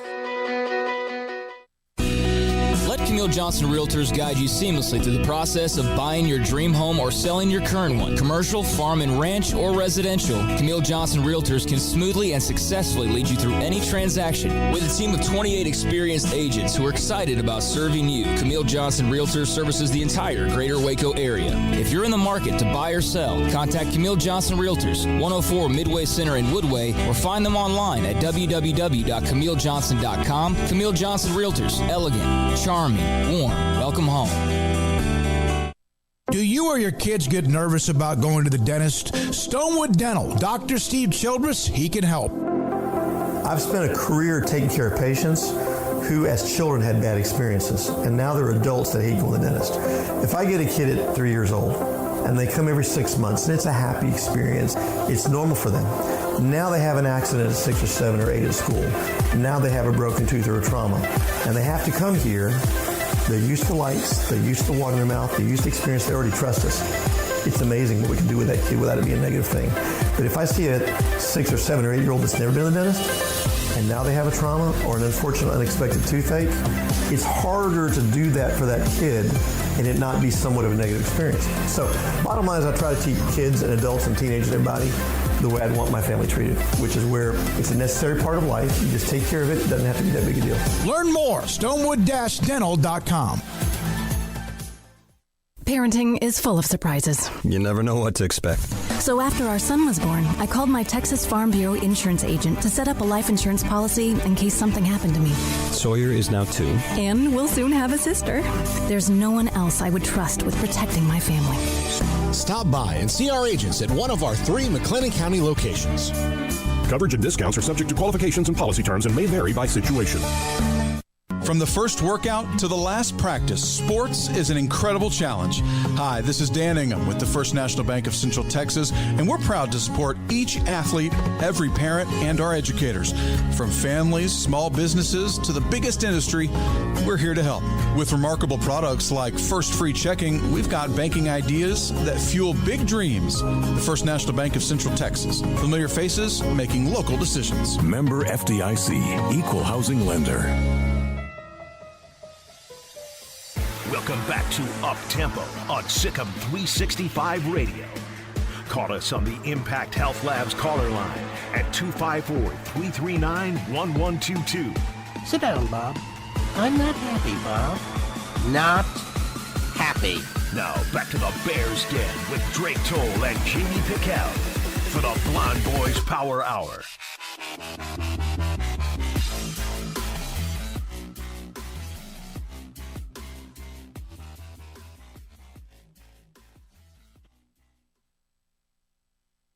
What's going on, y'all? I'm J.D. PicKell. Today on the Hard Count, we're going to be ranking Baylor's schedule from least difficult game to most difficult game. That's coming up right after the bumper.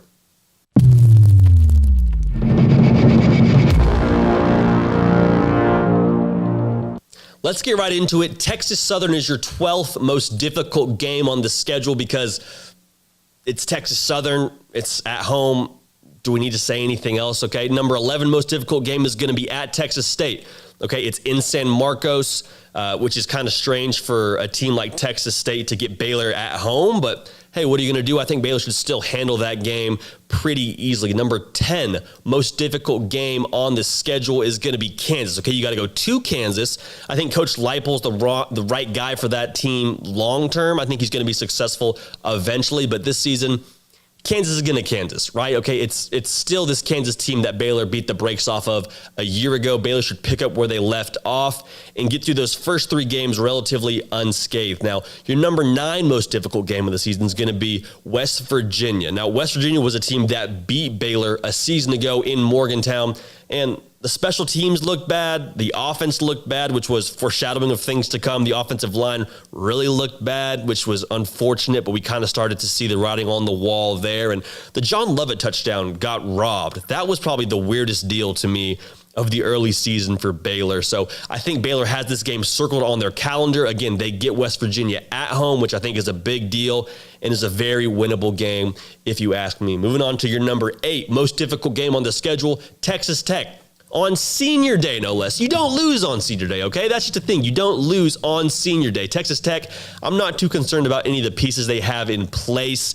Tyler Shaw is the reason why I have them a little bit ahead of West Virginia in terms of difficulty. Sometimes with grad transfer quarterbacks, it's just a matter of fit. So, I mean, we saw Joe Burrow, what he did at LSU. Now, Tyler Shaw is not Joe Burrow, okay? Don't get it twisted. That's not what I'm saying. But I'm leaving just a little bit of a door open for him to potentially do some good things, but I'm not super concerned. Number 7 most difficult game on the schedule. This might surprise some folks. BYU on homecoming, okay? Baylor took their offensive line coach, took their offensive coordinator, and they're going to take this game, all right? So BYU, we don't know who's playing quarterback for them yet. It's sure not Zach Wilson, which is going to be a big deal if you're a Baylor fan. Going to be a ruckus crowd. Hopefully that there's 100% capacity.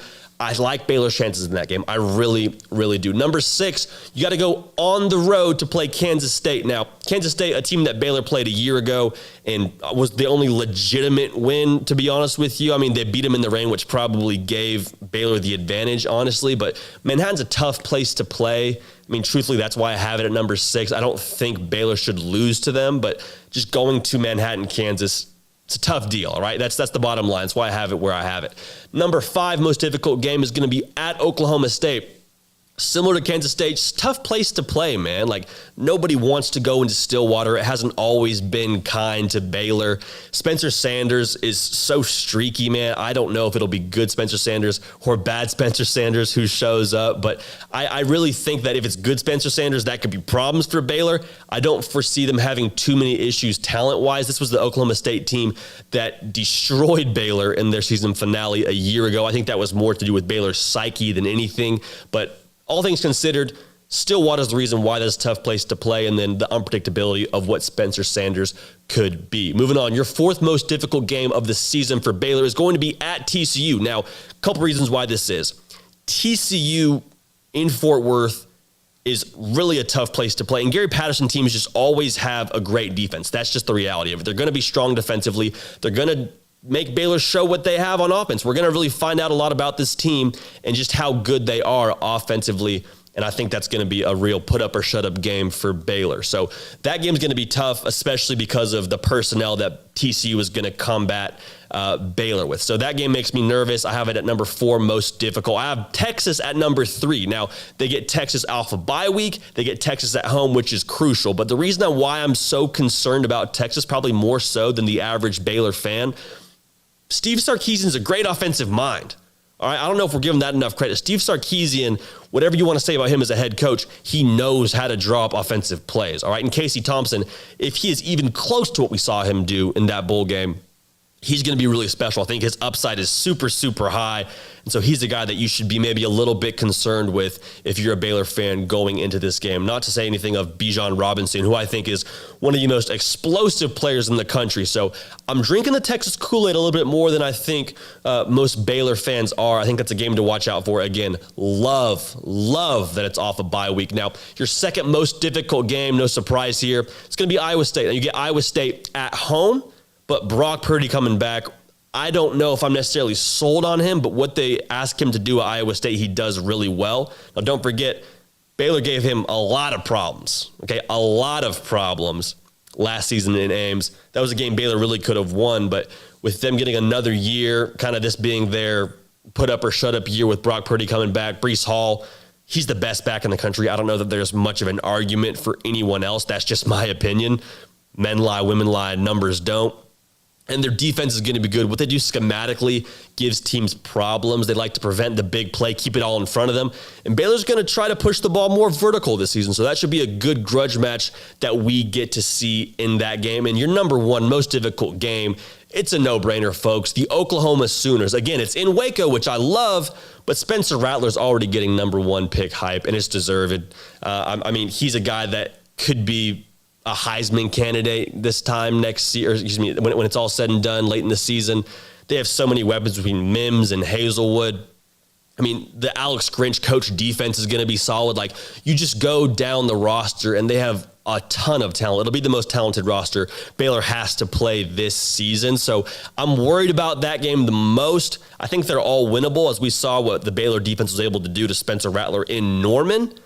But again, the talent of this team is going to be something that Baylor has to deal with. They're going to have to play a really efficient and really mistake-free game to be able to hang in there with Oklahoma. I think it's doable, but the offense has to be there in order for them to keep up with what Oklahoma is going to do, because they're going to score points. That's it for us here on this episode of The Hard Count. That is it for this 2nd episode. I am loving what we're doing here. I'm loving that y'all are along for the ride. Thank you so much for watching. Go ahead and subscribe, because you want to stay up to date with everything that's going on here at SicEm365 on the YouTube channel. Go ahead and stay tuned, and we will see y'all next time on The Hard Count. It's Friday, and the big Baylor sports weekend is finally here. Starting in baseball, the Bears are trekking up to Stillwater to meet Oklahoma State in the crucial 3-game road series. Games will take place Friday through Sunday at 6 p.m., 6 p.m., and 1 p.m. respectively. What's on the line? OSU currently sits at 10-11 in Big 12 play, with the Bears right in front of them at 9-9. Baylor can also win its 5th straight conference series for the first time since 2012.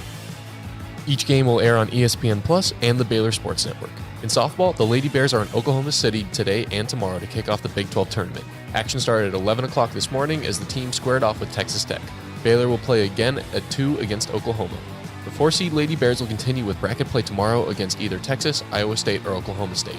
In track, the Bears are in the Little Apple as both the men's and women's teams compete in the Big 12 championships. The men's team will feature 10 competitors in the green and gold, while the women bolster 9. Coverage on Saturday and Sunday will be on ESPN+. And the number 1 tennis team in the nation is Orlando bound as your Bears take on the number 15 Ole Miss Monday at noon in the Sweet 16 of the NCAA Outdoor Championship, with the quarterfinals following on next Thursday. The tournament will wrap up next Saturday with the title. Elsewhere in the nation, Texas freshman Greg Brown has entered the NBA draft. The Pac-12 hired MGM's president of entertainment and sports, George Kliavkov, as its next commissioner, and St. John's has extended basketball coach Mike Anderson for 6 seasons. I'm Jack McKenzie, in for Armstrong Sims, and that's all the news that is news in college sports. This has been Jack's Minute on SicEm365 Radio's Up Tempo. Hey, this is Bryce Petty, former starting quarterback and 2-time Big 12 champion, and I know firsthand the importance of being in top shape both on and off the field. So listen up, men. If you're feeling beat down day in and day out and looking for that high-performance edge that separates the men from the boys, then look no further than the Petty Clinic Low T in Waco. Petty Clinic is a comprehensive men's healthcare clinic with an atmosphere catering to men. Board-certified Dr. Kent Petty has a special interest in offering the highest quality medical care to men of all ages. Some of the services offered include screening and treatment for low testosterone or thyroid, infertility, high blood pressure, diabetes, high cholesterol, sleep apnea, while offering comprehensive wellness exams and complete men's health lab panels. High performance men, remember, it's not just a Petty thing. This is Bryce Petty, encouraging you to reach out and Google search Petty Clinic Low T or go to pettycliniclowt.com and get your complimentary lab screening today. Riverbend Liquor and Wine has their easy-to-access drive-thru open and convenient and clean in-store location on the corner of Lakeshore Drive and North 19th Street in Waco. Riverbend Liquor has the best and most extensive variety of craft beer selections in Waco, and Balcones Whiskey, including single malt, pot still, baby blue, rye, brimstone, and the all-new Lineage in stock. Riverbend Liquor and Wine, family-owned and operated, and a hidden gem in Waco on Lakeshore Drive and 19th Street. And find out more on Facebook and Instagram. How did Edward Jones become one of the biggest financial service companies in the world? By not acting that way. Financial strategies, one-on-one advice, it's a big difference. And that's why Brad Wilson, your Edward Jones financial advisor, makes sense of investing. Experience the difference for yourself. Brad Wilson, 250 Sharon Drive in Woodway, 254-776-4337. Edward Jones, member SIPC. Stepping into the boots of a U.S. Army officer can add confidence and leadership skills to your son or daughter's career path. See all the things they can achieve in our boots at GoArmy.com. U.S. Army Waco Recruiting Company, 254-598-8131 or 254-776-1543. At Ideal MRI, we feel blessed to be part of the Waco community. We're a small family business here in Central Texas. At times like this, the cost of healthcare has never been more important. And unfortunately, significant illnesses and injuries still occur. And that's why Ideal MRI is open and here to serve you through this difficult time. So if you need an MRI, ask your doctor about Ideal MRI. You can schedule online in minutes at idealmri.com or call 833-IDEAL-MRI.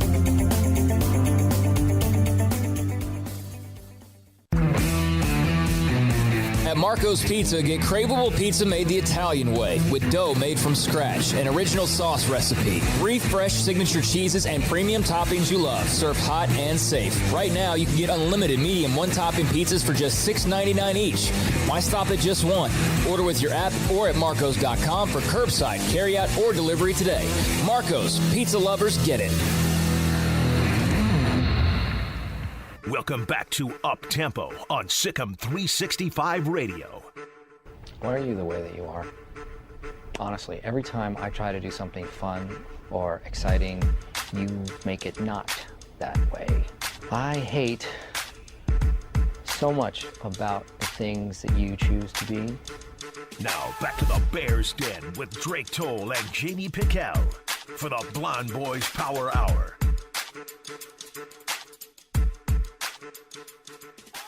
What is going on, y'all? My name is J.D. PicKell, and introducing you to a brand new party on the SicEm365 YouTube channel, The Hard Count, brought to you by yours truly. We're talking everything college football related, now specifically Baylor centric, but also going to get into a whole lot of national college football as well. I'm going to be walking you through my thoughts, my reactions, different insights into the game that you love, that I love.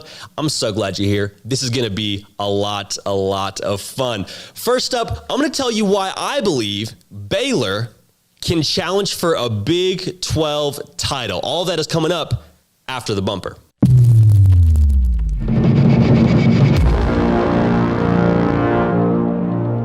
Okay, now if you watched the bumper, if you read the title, I know you're probably feeling a little bit triggered right now, all right? So just hang on for a second. Hang with me. I know what I'm talking about, okay? I promise I know what I'm talking about. Let's start with the defense, okay? They will be in every single game because of what this defense brings back. Now, granted, you lost William Bradley King. That's a loss, okay? I'll admit that. You lose a really good edge rusher, but also you gain a Apu Ika, who is a freak. Okay, he is a superhero at the nose guard position. I saw him play this spring. He didn't lose a snap. He is like 330 plus, 350 pounds, and lightning quick. Like, he just does what he wants on the football field. You better not try and block him with one person, because then you're going to be pulling dirt out of your face mask, and nobody likes to do that. Last year, we saw Baylor struggle at times, not all the time. We saw them struggle at times, specifically Iowa State, against the run. Apu Ika, great equalizer. Also, TJ Franklin, a guy that I think will take the next step this season and come into his own. Maybe not replace William Bradley King, but he's going to be a guy that gets the quarterback a bit. Okay, this defensive line, I feel really confident about. I think they're going to be worlds better than they were a year ago. Look at that second level. It's the strength of this defense, if not the strength of this team. Okay, Terrell Bernard, unfortunate, went down a year ago, but he's going to be back healthy. Granted, took the spring off, get healthy, got the get right. Saw him watch the spring game in some shorts and a t-shirt. Good for him. I'm glad he's getting healthy because he's going to be a baller come fall. He's the heart and soul of this defense. Single-digit number, has been productive as all get out, tackling machine. His instincts on the football field are second to none. Like, he just knows where the ball is going to be, and he's around it all of the time. Now, Jalen Petrie, you want to talk about a dude who's going to be up for some All-American awards at the end of this season? I think he's a sleeper pick for that, all right? I don't know how he's going to grade out in the NFL. I don't know what that's going to look like for him, but I do know that he is unstoppable on the field. And we saw it time and time and again. He stepped up big, whether it was pass coverage, whether it was blitzing the quarterback. He is so versatile that I think he is the answer to whatever your X factor is on offense, meaning you got a slot receiver that needs to be shut down, Jalen Petrie's got him in the flat. You got a running back who's pretty good out of the backfield, Jalen Petrie got him. Oh, you need to get after the quarterback because he's a little more mobile. See Spencer Rattler, Jalen Petrie's got him. All right, so Jalen Petrie is the answer for a lot of things the offenses like to do because he is effectively a Swiss Army knife on defense. Again, another single-digit guy. Both him and Terrell Bernard, leaders of this defense. Now, a guy that I think will be another single-digit number, even on this defense, comes with Dylan Doyle. His second year in the scheme. He's a really smart football player. Again, another guy that just has a great nose for the football. We saw him time and time and again around the ball, make a lot of tackles a season ago. He's a guy that's also a leader on this team, and I fully expect to be in a single digit. So those first two levels, you don't got a lot of weaknesses, all right? You got a lot of answers for what any team wants to do within that front seven. Baylor's not going to have to stack the box too much if they don't want to because of all the dudes they have up there. That's a luxury, and that's the thing that a lot of teams don't have, all right? So, like, right off the bat, those front seven will keep them in the game. They'll keep them in the game, all right? Secondary is going to be mature. You look to the secondary, you got Raleigh Tejada, who isn't the biggest guy, but we've seen what Raleigh Tejada can do on film, y'all. A couple seasons ago, hadn't allowed a touchdown, all right? The dude can play. He's reliable. Again, another guy that just knows how to play, fundamentally sound, great technique across the board, and I trust him on an island, all right? Raleigh Tejada Island's a real thing, okay? A lot of people go there, not everybody comes out. Opposite side of him, you got Kalen Barnes, who I'm really excited about, because a season ago, guy just was gritty. He played with a club on his hand a lot of the season. Boy was clubbing a good amount of the time and was still making plays, okay? He's a longer defender. He's about 6 foot, which for a corner, it's pretty rangy. He's got a good wingspan. He's going to match up with your bigger receivers, okay? So if you want to try and have a big dude manhandle someone on the outside, if you want to have your bully receiver, which we're seeing more and more of, your DK Metcalf type players, if there's even a DK Metcalf type, but you get my drift. The 6'4", 6'5" guys, Kalen Barnes can match up with them just fine. I mean, both these corners are pretty locked down. Now you look at the safety position, JT Woods, keeping in the same vein of rangy, he's pretty tall, all right? He's probably standing all around 6'2"-ish, I would say. Another guy that moves really well for his size, and a guy that's played a lot of football. That's the theme across this defense.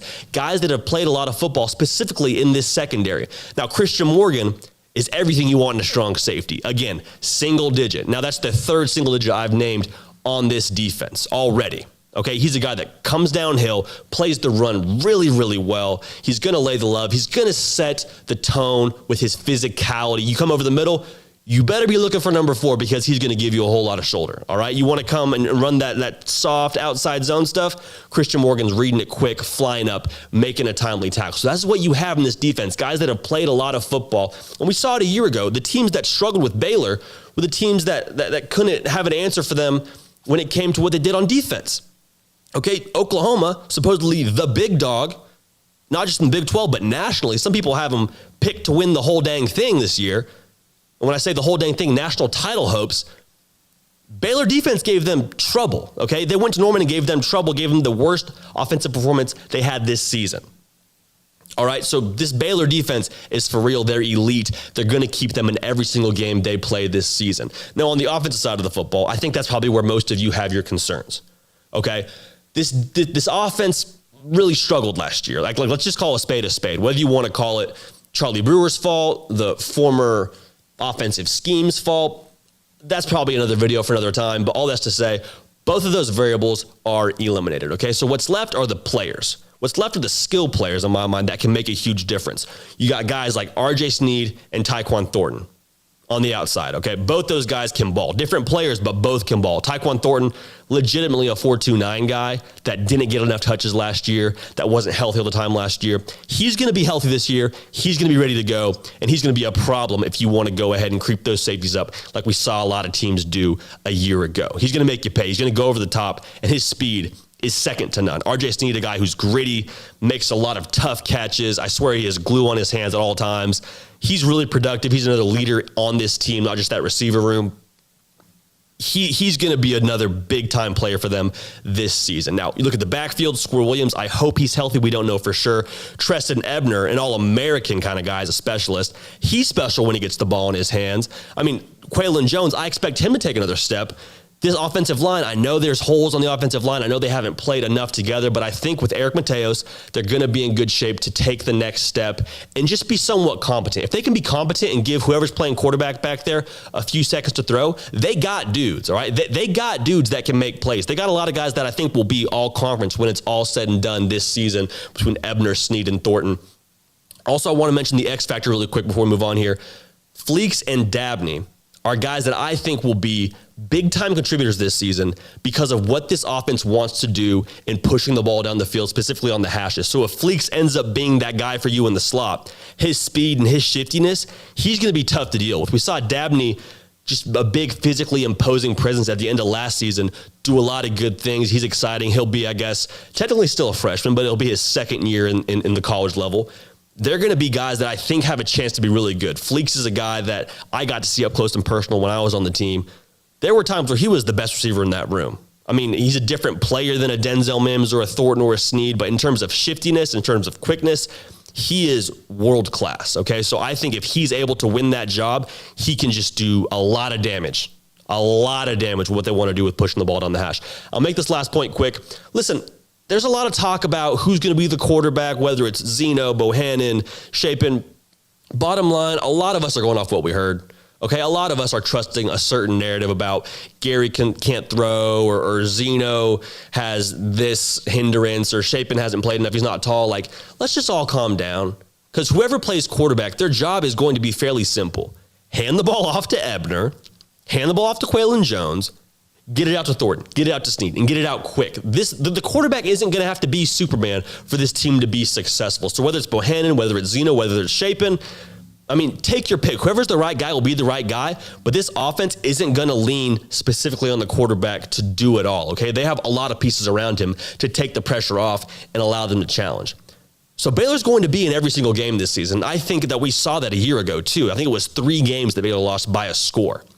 So 3 games where if Baylor's just more competent offensively, I know Iowa State still put up 31 points, but there were plays in there that you want to have back, and I think a more competent offense is able to capitalize on.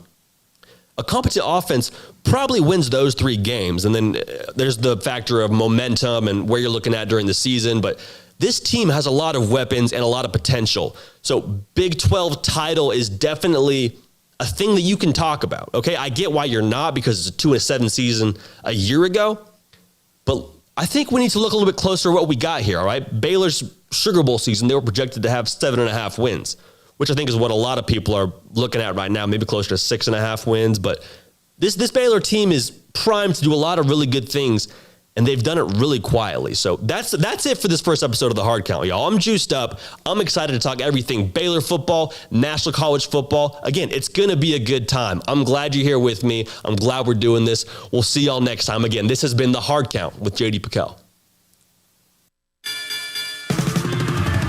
It's Friday, and the big Baylor sports weekend is finally here. Starting in baseball, the Bears are trekking up to Stillwater to meet Oklahoma State in the crucial 3-game road series. Games will take place Friday through Sunday at 6 p.m., 6 p.m., and 1 p.m. respectively. What's on the line? OSU currently sits at 10-11 in Big 12 play, with the Bears right in front of them at 9-9. Baylor can also win its 5th straight conference series for the first time since 2012. Each game will air on ESPN Plus and the Baylor Sports Network. In softball, the Lady Bears are in Oklahoma City today and tomorrow to kick off the Big 12 tournament. Action started at 11 o'clock this morning as the team squared off with Texas Tech. Baylor will play again at 2 against Oklahoma. The 4-seed Lady Bears will continue with bracket play tomorrow against either Texas, Iowa State, or Oklahoma State. In track, the Bears are in the Little Apple as both the men's and women's teams compete in the Big 12 championships. The men's team will feature 10 competitors in the green and gold, while the women bolster 9. Coverage on Saturday and Sunday will be on ESPN+. And the number 1 tennis team in the nation is Orlando bound as your Bears take on the number 15 Ole Miss Monday at noon in the Sweet 16 of the NCAA Outdoor Championship, with the quarterfinals following on next Thursday. The tournament will wrap up next Saturday with the title. Elsewhere in the nation, Texas freshman Greg Brown has entered the NBA draft. The Pac-12 hired MGM's president of entertainment and sports, George Kliavkov, as its next commissioner, and St. John's has extended basketball coach Mike Anderson for 6 seasons. I'm Jack McKenzie, in for Armstrong Sims, and that's all the news that is news in college sports. This has been Jack's Minute on SicEm365 Radio's Up Tempo. Y'all listen up. Let me tell you something about group meals from Rudy's Barbecue. It's got all you need for all the folks you gotta feed, smoked meat, sides, and more. There's everything down to the tablecloth, just like the one that you see at the store. At a bridal shower, it's better than flowers. In a long business meeting, it'll pass the hours. It'll feed all the cousins at a family function. It's better than potluck at a church luncheon. Next time you need to feed 10 or more, call and order a Rudy's group meal. Next in line. Pay over qualified buyer with 4,000 down at 2.9%. TTL Extra. See deal for details. Travel is back, and so are the savings of the Memorial Day Savings Event at Richard Carr. Save $5,900 on 2021 Buick Encore. Drive off in the affordable luxury of a Buick Encore for as little as $258 a month. Or vacation in the spacious comfort of a 3-row Buick Enclave and save $8,500. 100% credit approval is always our goal. It's the Memorial Day Savings Event going on now at Richard Carr. At Richard Carr, we give you more. Southwest Sports Medicine and Orthopedics, the team physician of Baylor Athletics. Our doctors specialize in the diagnosis and treatment of any and all sports-related injuries. Celebrating over a decade of service in Central Texas, our doctors are equipped to handle a wide range of issues, whether it's your foot or ankle, orthopedic spine care, your hand or wrist, knee and shoulder pain, or if you're in need of our arthritis or total joint clinic. Come see us at the new Baylor Scott and White Ted and Sue Getterman Sports and Orthopedic Center. Trusted doctors at Baylor Trust, Southwest Sports Medicine and Orthopedics. Our goal is to get you back in the game. In the market for a quality metal building? Since 1943, Pioneer Steel and Pipe has helped Central Texas residential and commercial customers with metal building design, panel options, building components, and trim options. Pioneer Steel and Pipe's residential line is energy efficient, offers low maintenance, reduces insurance payments, is impact resistant, and carries up to a 45-year limited warranty. In addition, they can also help you find a metal building contractor for your project. Pioneer Steel and Pipe with locations in Waco and Bryan and at pioneersboys.com.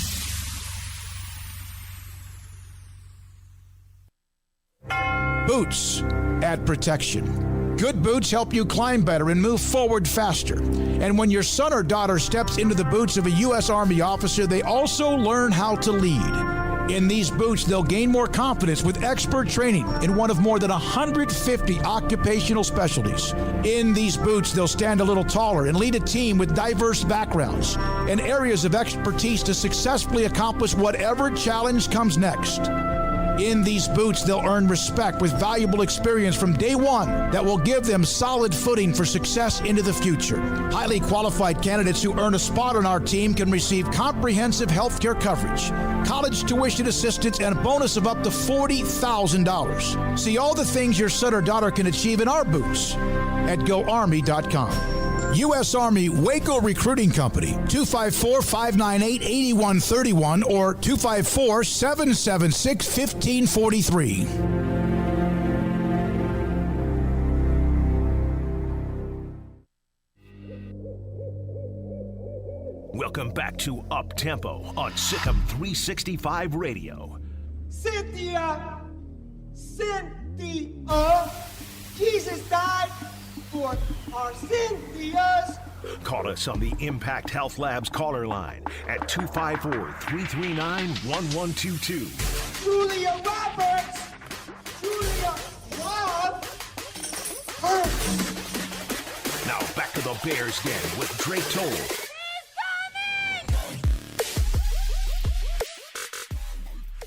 That's right. Old school business. I hear somebody.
With their third national championship.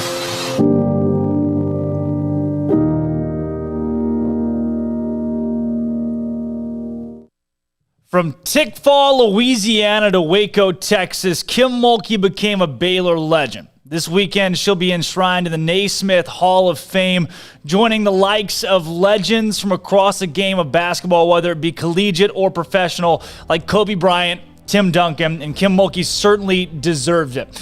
We're listing off today the top 10 moments in Baylor history under Kim Mulkey. The top 10 Kim Mulkey moments at Baylor University. Now Louisiana State's head coach, but it can't be overlooked what she did in her time in Waco.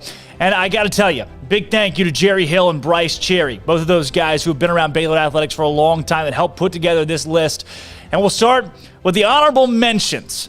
Kim Mulkey's personality.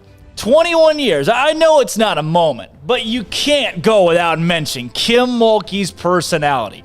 The jacket tosses, the crazy press conferences, where she answers a reporter's phone and says it's her girlfriend.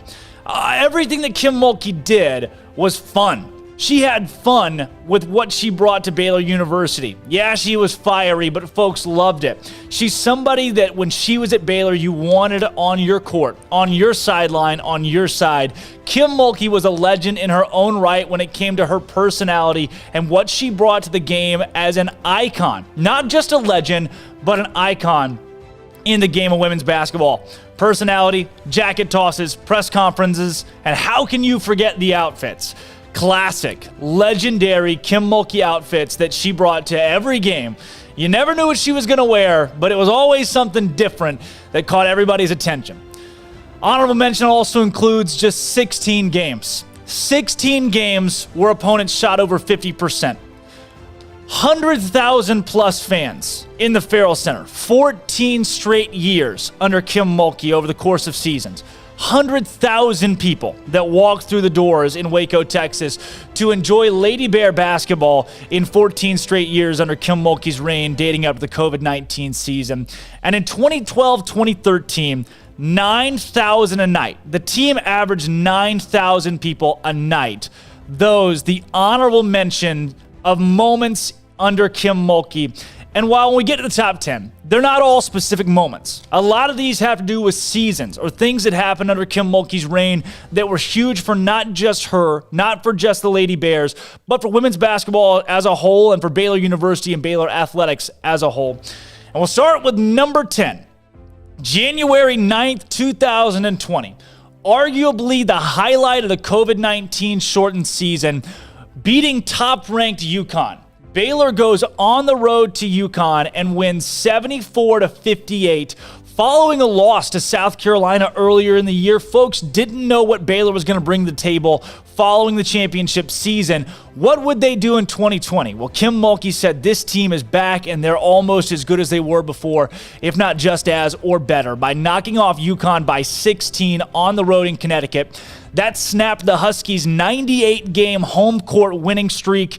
It was UConn's first home loss in 7 years as Kim Mulkey, Lauren Cox and company went to UConn, knocked off Gino Auriemma in 2020, January 9th, the moment of the year in the COVID-19 shortened season. Kim Mulkey knocking off Gino and his Huskies in Connecticut. That was number 10. Number 9, a player's coach. Her success in recruiting, educating, and preparing. There are a ton of moments you could list on this, but it's a myriad of things that Kim Mulkey did to prove that, well, she was right there the whole way for her players. 9 first-round WNBA draft picks. 8-time National Coach of the Year, just showing how much she was able to do with the program. 19 All-Americans. 4 Wade Award Trophy winners 4 times between Odyssey Sims, Nalissa Smith, and 2-time Wade Award winner, the Brittany Griner at Baylor University. Everyone graduated too. Every player that Kim Mulkey coached at Baylor University graduated from the university with a degree. She was a player's coach during her 21-year stint in Waco. In every sense of the word, her teams loved her. So few transferred out, and all that did not graduated with a degree from Baylor University. Number 8, February 18th, 2020. The number 2 on the highlights, in my opinion, from that 2020 season, the shortened season. That was a win at Texas Tech. And while beating Texas Tech was nothing new for Kim Mulkey, that night was huge as it marked her 600th career victory. The fastest coach in college basketball history to 600. Dean Smith, Roy Williams, Bill Self, Gino Auriemma, Pat Summitt. Those are names of coaches that did not meet 600 faster than Mulkey did. In just 700 games and with a win percentage of .858 overall, she won 600 out of 700 games from 2000 to 2021. Her career record now 622 wins and just 103 losses. She is the fastest to ever get to 600 and pulled that off on the road against Texas Tech on February 18th. That, number 8. The number 7 thing, the number 7 moment of the Kim Mulkey tenure at Baylor University, 2005. Knocking off number 13 Texas Tech 79-69 in the regular season. An upset victory to win the first ever Big 12 title in Baylor women's basketball history. Keep in mind, Kim Mulkey joined the program in the year 2000, and we'll get to that in a second. But it was monumental to win a regular season Big 12 title in 2005. The first ever in program history. Not only that, though, it started the domino. It started the domino that would lead to defeating Kansas State 68-55 to win the first ever Big 12 tournament title in program history. 2005's Big 12 feats showed that Kim Mulkey, she was a legit contender, and the Baylor Lady Bears would be legit contenders in the Big 12. That number 7, the first Big 12 title under Mulkey. Number 6, 2008, November 2008, the news broke. Baylor had landed the top player in the nation, one of the top basketball players, women's basketball players to ever play high school ball, Brittany Griner. She could dunk. She was already a national icon as a high schooler, a 5-star player, and she decided to trust Kim Mulkey, take her talents to Waco, and play for Baylor University. But not only that, it was the number 1 recruiting class in the country. Destiny Williams, Nene Hayden, Jordan Madden, all players in that recruiting class turned out to be absolutely crucial on the 40-0 championship team in 2012. It was November of 2008 that Brittany Griner said, "I'm going to be a Lady Bear." And that's the number 6 moment, Baylor moment in Kim Mulkey's career as she inked the best signing class in program history that would go on to go 40-0 in 2012. Not only that, but it was the domino to 10 straight Big 12 championships and 11 straight Sweet 16s by signing that class for Kim Mulkey at Baylor University. Number 5 moment, 7-20 in the year 1999 to 2000. The season prior to Kim Mulkey coming to Waco, the team won just 7 games.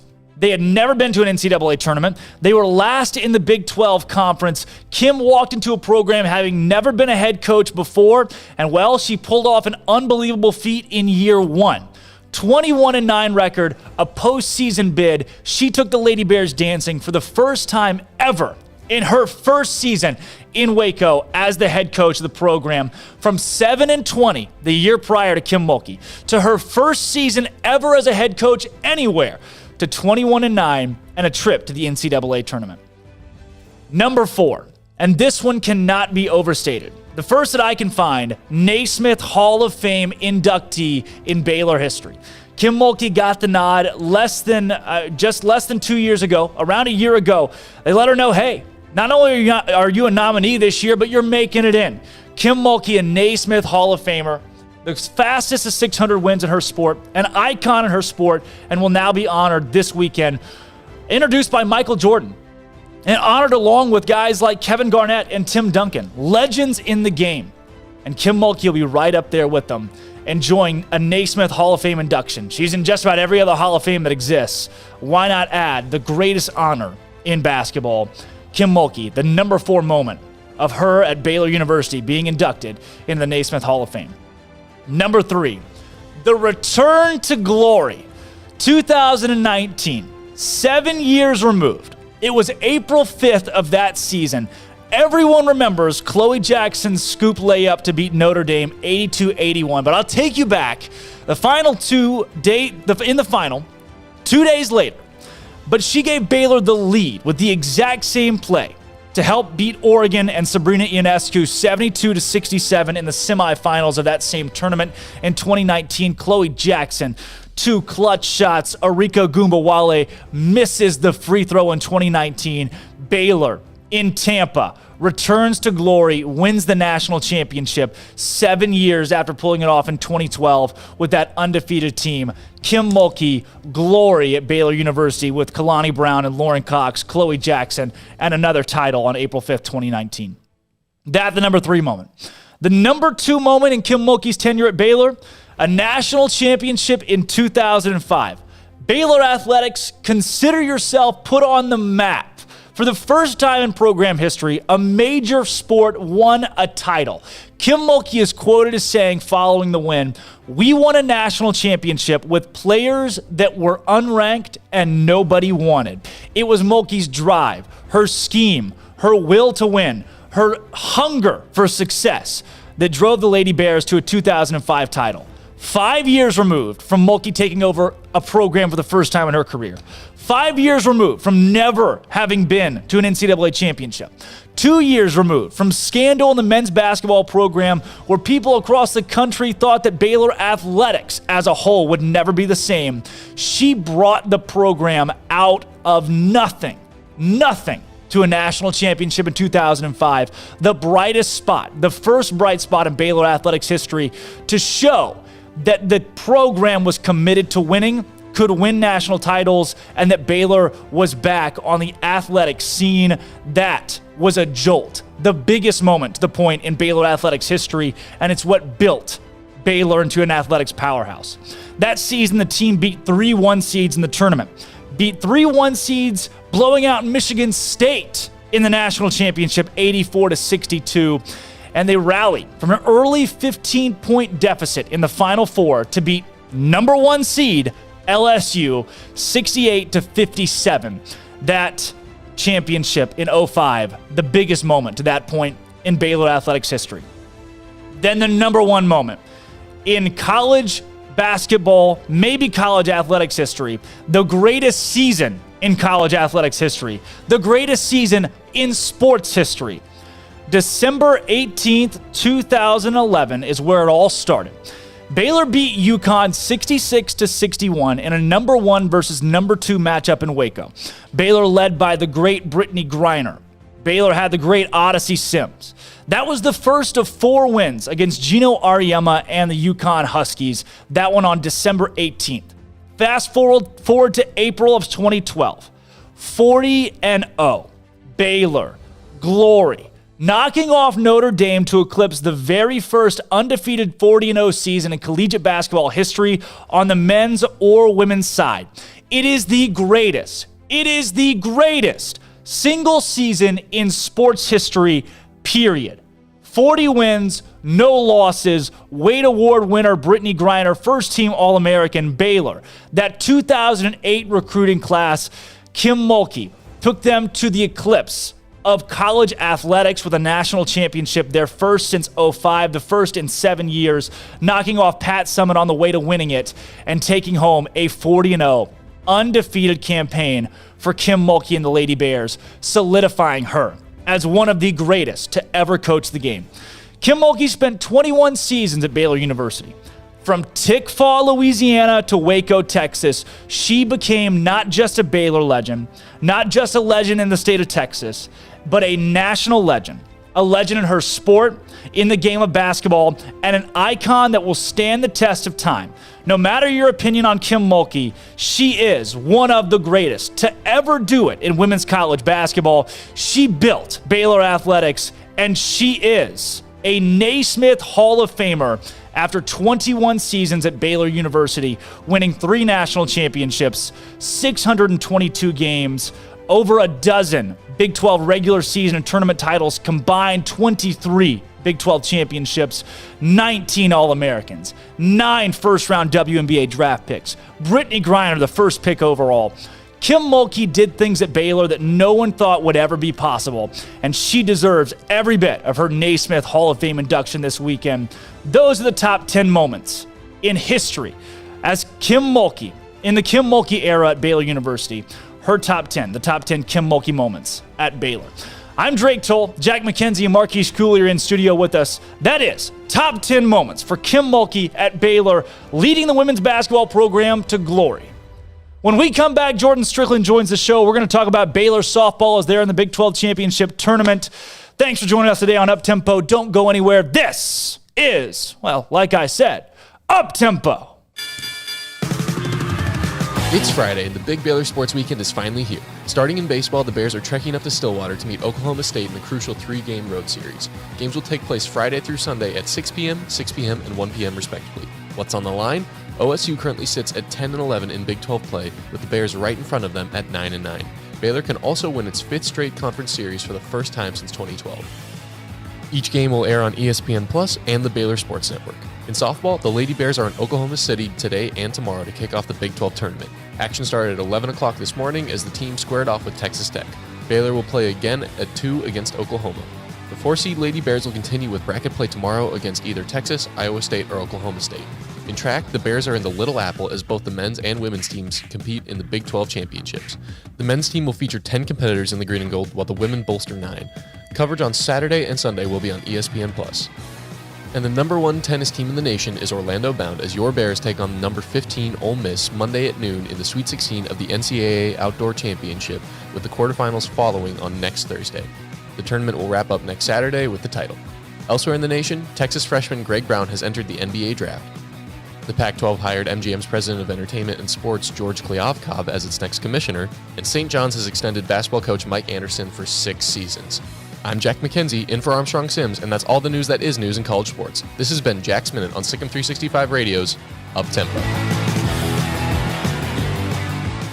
Boozers is the wedding ring store and more. If you're ready to get engaged or already married and want to upgrade your wife's ring for a special anniversary, Boozers is the place to go. With the largest selection of premier quality diamond engagement rings and wedding rings in Central Texas. They have 7 cases with over 300 styles of rings from top designers like Natalie Kay. Choose from yellow, white, or rose gold, plus beautiful top quality loose diamonds. With an in-house jewelry, they can also custom make anything you want. Bring in a picture or drawing and let Boozers create your one-of-a-kind pendant or ring. They can even use some of your old gold and diamond jewelry to create something new. At Boozers, you'll find a great selection of quality timepieces, and Boozers is the place for expert watch maintenance and repairs, too.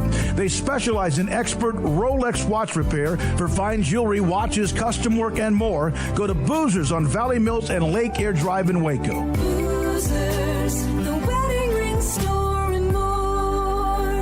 With so many companies and policies out there, it gets so confusing shopping for insurance, and I never know if I'm getting the policy that's right for me. Luckily, I met the team at the Nitchie Group Insurance Agency. With the Nitchie Group, you can go to one company and get access to coverage options from many insurance carriers, and you get to speak to a real person about your specific coverage needs. With the Nitchie Group, I know I'm getting the right coverage at the right price. If you need insurance, talk to the experts at the Nitchie Group at 1-800-258-8302.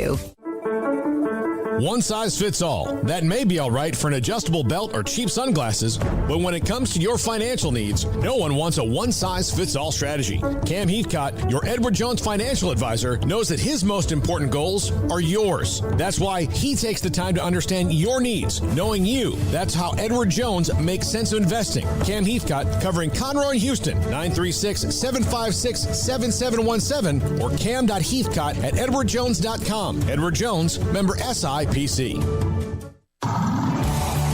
It's time to fire up the grill, heat up the oven, or get that deep fryer going to enjoy the top quality products at Waco Custom Marketplace. Order 30-pound sacks of live crawfish by 6 on Wednesday. Pick up on Friday afternoon after 2 or Saturday. Enjoy the weekend. 30-pound sacks of live crawfish available right now for $4.25 a pound. Find all the crawfish boil ingredients you need, including red beef potatoes, sausage, corn cobbets, and Louisiana boil seasoning. Make your order for live crawfish by Wednesday at 6. Pick up on Friday after 2 or all day Saturday, and enjoy the weekend. Waco Custom Marketplace, your home for fresh baked kolache, cinnamon rolls every day. Butcher shop to cut your steaks the way you want. Fresh seafood, summer sausage, boudin, house cured and smoked bacon, spices, seasonings, soup mixes, and more, and weekly gift boxes for any occasion. Waco Custom Marketplace, 425 Lake Air Drive in Waco, or WacoCustomMarketplace.com.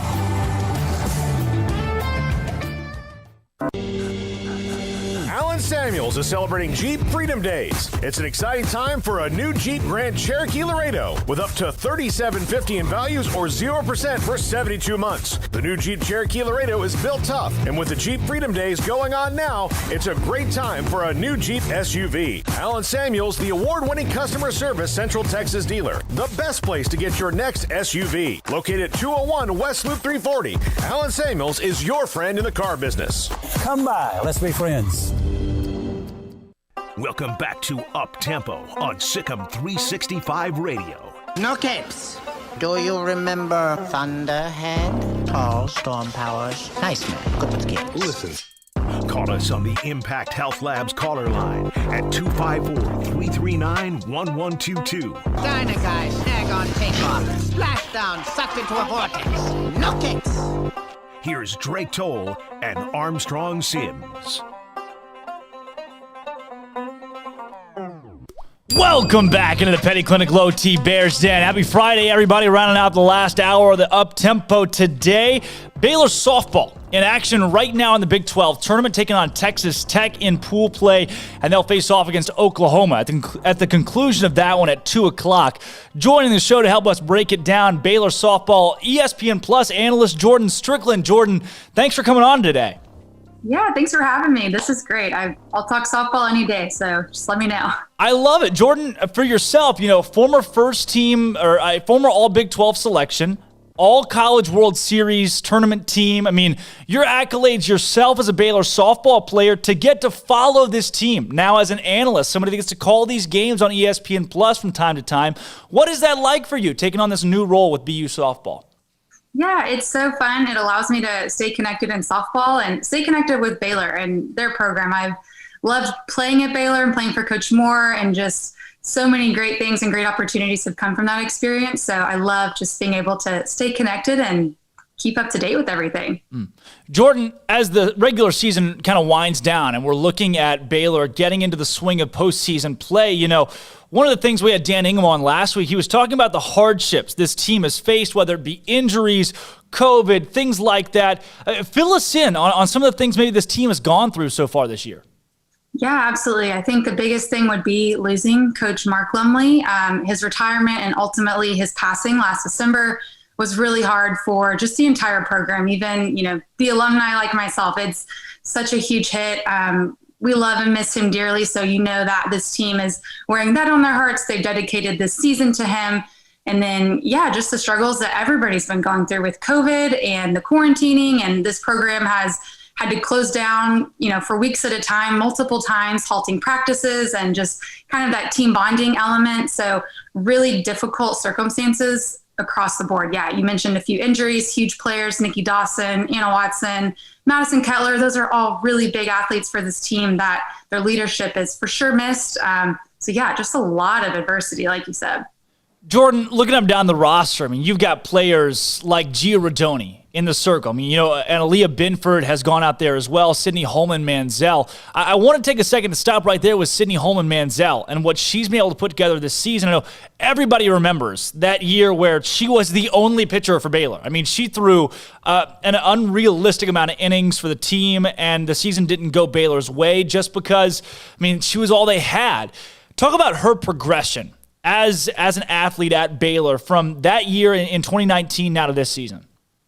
Yeah, you talk about a warrior, just a strong athlete, mentally, physically. That was a tough season, and it would be easy for anybody to just go hang up the cleats after that. But to see her bounce back, she's really filled in so nicely in that 2-hole behind Gia Rodoni this season. And you can just tell there's so much more confidence and really grace out there with her. She is a great pitcher and has really thrived this year. And I'm so glad she's coming back next season. She has another year eligibility. And so to kind of see her hopefully slide back into that ace role as Gia transitions out, but really just a competitor and a great mindset to come out and just kind of wash that season away. I think we all want to. And so to see her bounce back like that and have a really strong season is just incredible.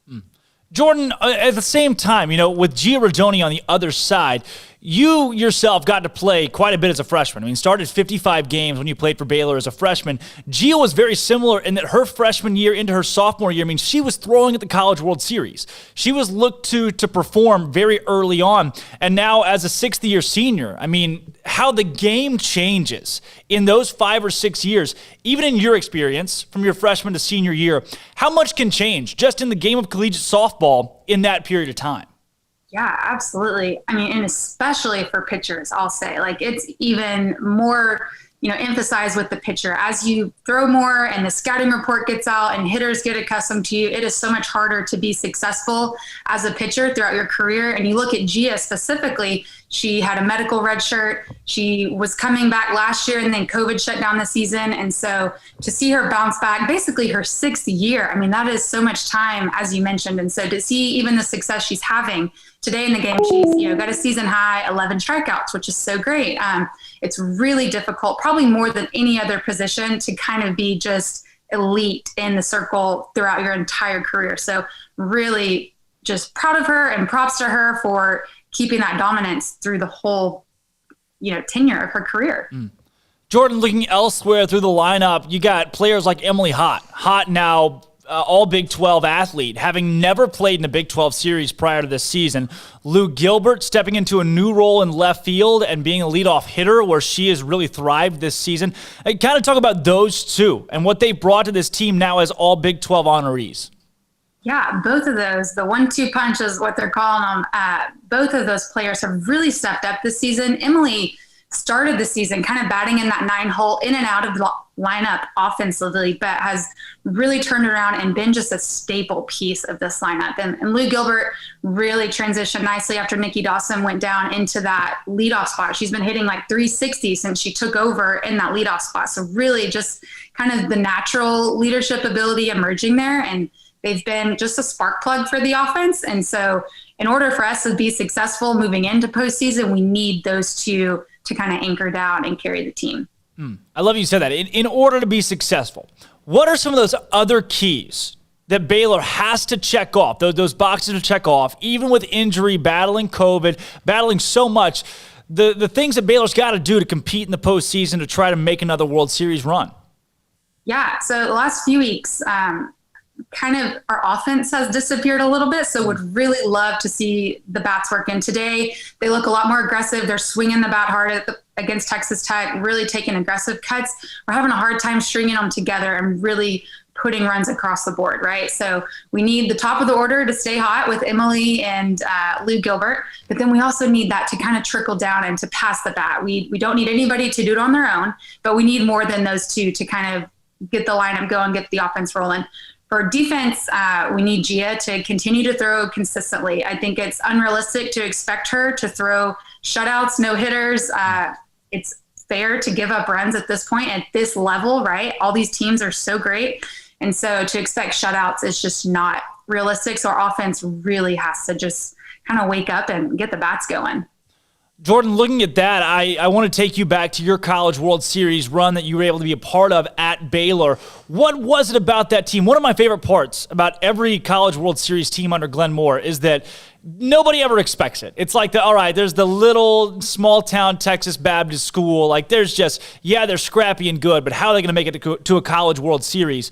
What is the key for a team? Now, I mean, you saw it yourself firsthand, for a team to make the College World Series at Baylor. Yeah, I think everybody is kind of looking for the superstar player to carry the team, to do all the work, but you really find something special when you get just a cluster of players that kind of have the same common goal, and you're working hard and you're all kind of binding together for that. I mean, we had Whitney Canyon, who is, everything pitcher, amazing. So we knew we could get there. We had Heather Stearns behind her. We knew we had the pitching power, but it was a matter of, hey, can we string everything else together to be able to accomplish that goal. And so that's what I love about that team, is it was totally a team mindset. We knew we were not going to get there without the girl next to us. And so you just kind of had this whole selfless, mindset that propelled the whole ship forward. Jordan, looking at this season and the landscape of work that Baylor has put together, for you too, how does a team put together consistency? Because that's been one issue, not just for Baylor, but for every team across the country, where being consistent, especially in a year like this one, has been such a challenge. Yeah, this for sure has been probably the hardest year for any of these teams to be consistent. And so I think it goes back to just what you're doing every day in and out of practice, what the leadership is conveying, whether it's the coaches or the players that are leaders, and really kind of just binding together and saying, hey, we got to work hard regardless of the day. We don't know, what's coming, but we know, if we're together, if we're working hard, like that's going to pay off. Kind of this effort and attitude is what I always go back to. Hey, if we're working hard, we have a good attitude about it, and we are, encouraging each other to be the best we can. Like, that's going to build a recipe for success. And, working hard doesn't mean you win every game, right? But it does build these habits, these healthy habits, these winning habits that are going to pay off come postseason here in a few weeks. Jordan, looking at a Baylor team that is coached by Glenn Moore, as somebody who's been in the game for over 2 decades now, been at Baylor for approaching 2 decades, 800 wins at the program, just at Baylor alone. How much better is this team knowing that you got him in your corner?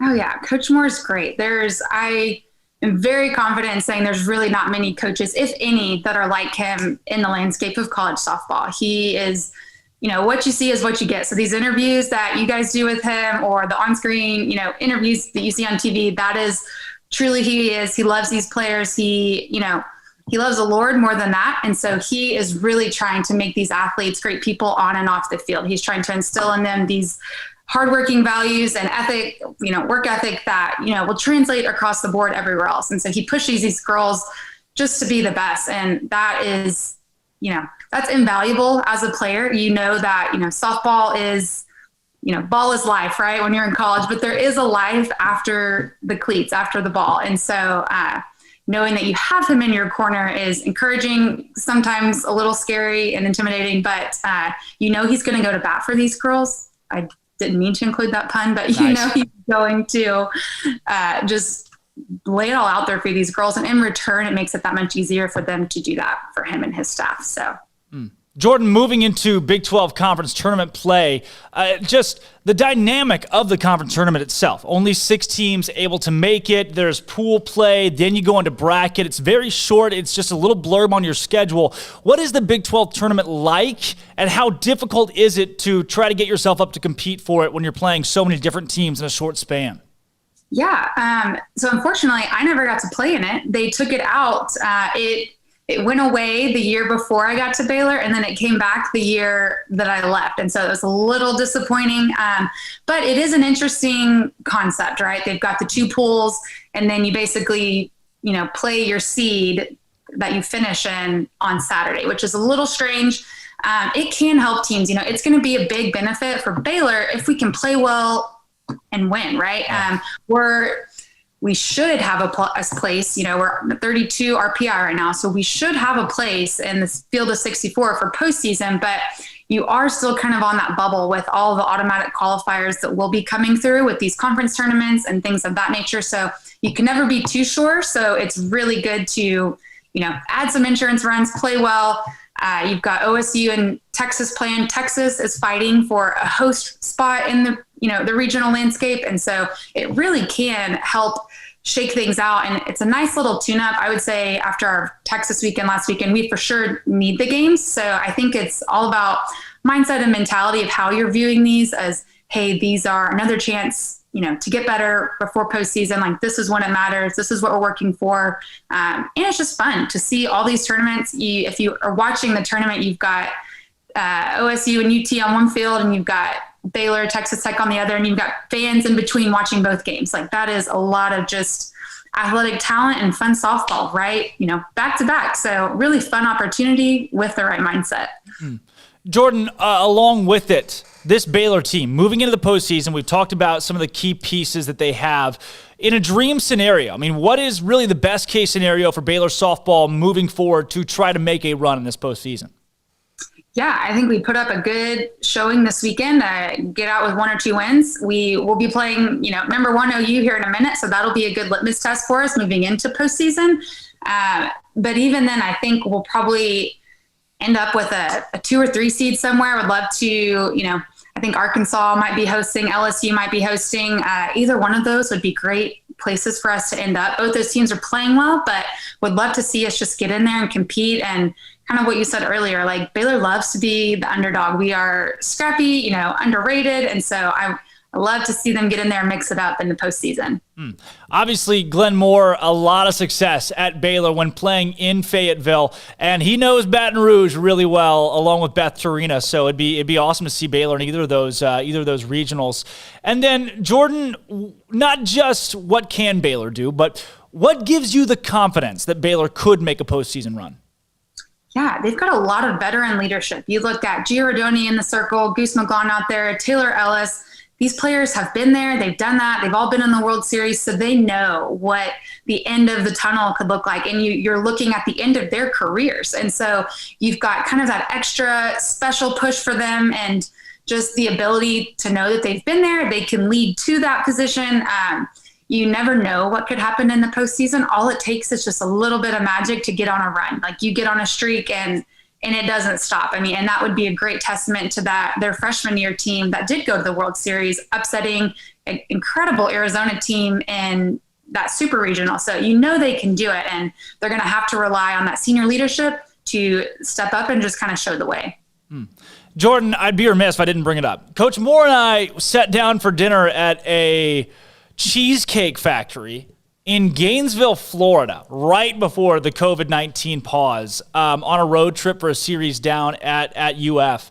And one of the things that he brought up as maybe his favorite moment as the Baylor softball coach, 2015, number 17 Baylor's got number 5 Oklahoma. The game's in Norman. Lauren Chamberlain is about to break the home run record. So ESPN is in town. All eyes in the nation are on Lauren Chamberlain to break the home run record.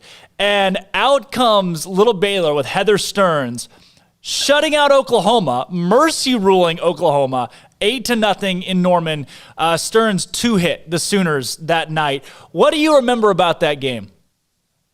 It was wild. It was absolutely wild. And even retelling the story to people, they don't quite believe you just because it's so uncharacteristic for OU. I mean, and it wasn't even that they had a meltdown or that they played bad. It was just that we came out and were ready to win a softball game. It was an incredible environment. So much fun. Heather was the epitome of the underdog pitcher. I hated hitting against her.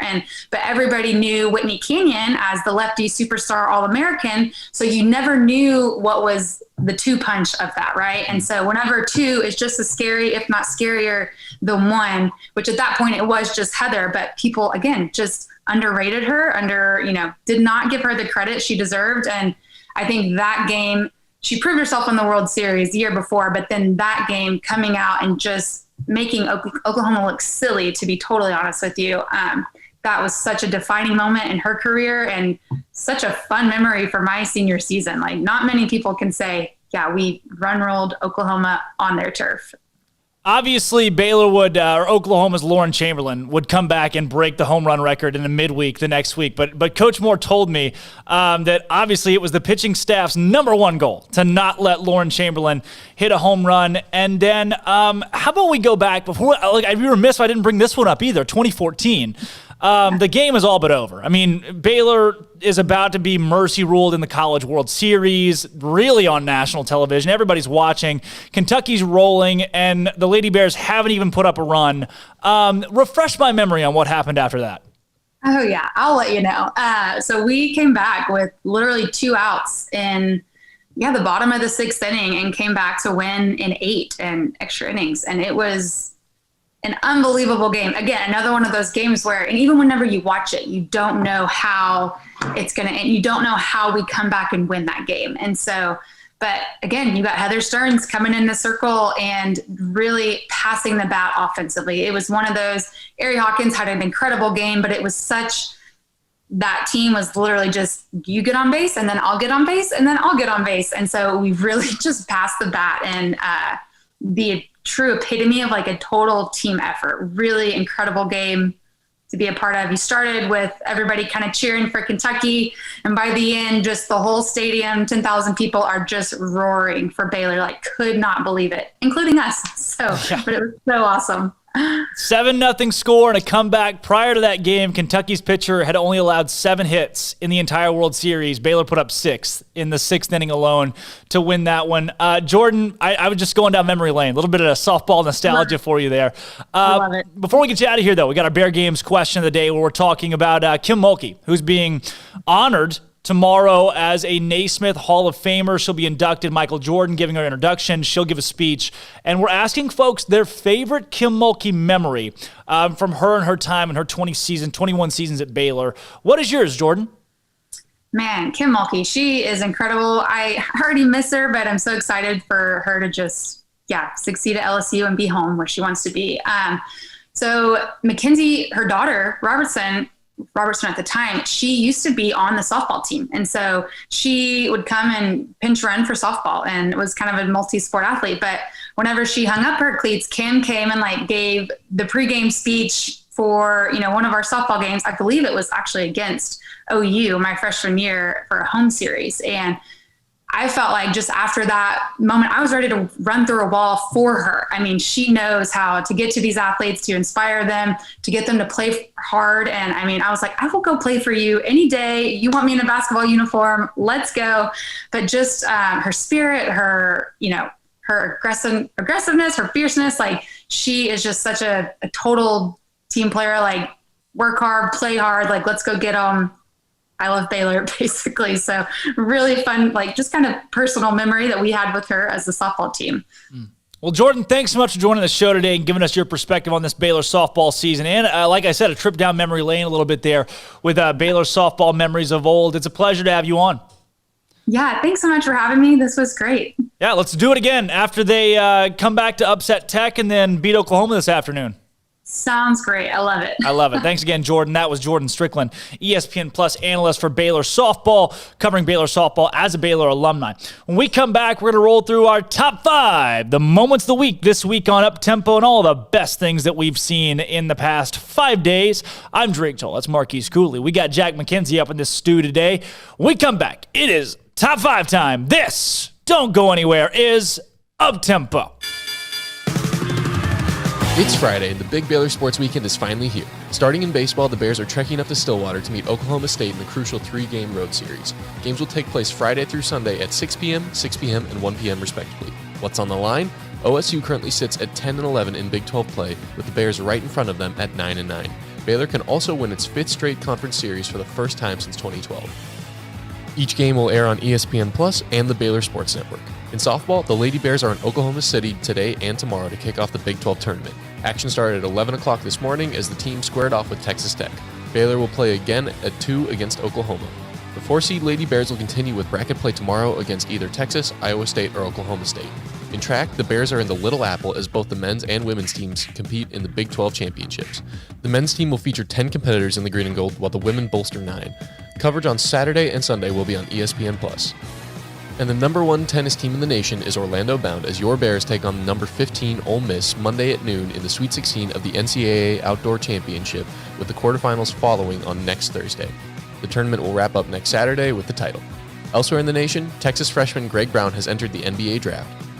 The Pac-12 hired MGM's president of entertainment and sports, George Kliavkov, as its next commissioner, and St. John's has extended basketball coach Mike Anderson for 6 seasons. I'm Jack McKenzie, in for Armstrong Sims, and that's all the news that is news in college sports. This has been Jack's Minute on SicEm365 Radio's Up-Tempo. With more than 160,000 alumni worldwide and counting, the Baylor family is growing. And through the university's expanded Baylor alumni program, the family is growing closer. With hundreds of local volunteers planning events in cities and towns around the country, you can gather with fellow Bears no matter where you are. So, get connected, get something started, get involved, and make plans to get together with Baylor alumni. Visit us at baylor.edu/alumni.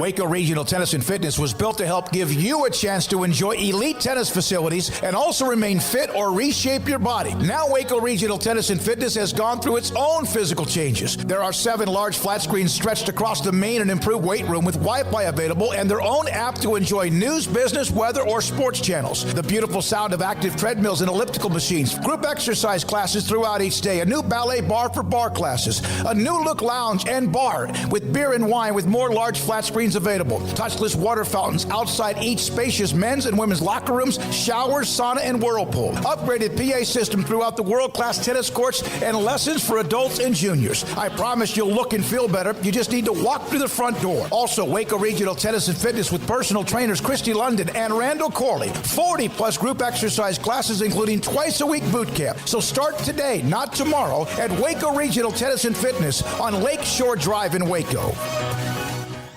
After my first car accident, I feared the biggest damage would be to my wallet. I expected a mountain of bills and a long, drawn-out process. But my Texas Farm Bureau insurance agent was there when I needed her and helped me get back on my feet and in my car in no time. Instead of a hassle, I got reassurance and a quick recovery.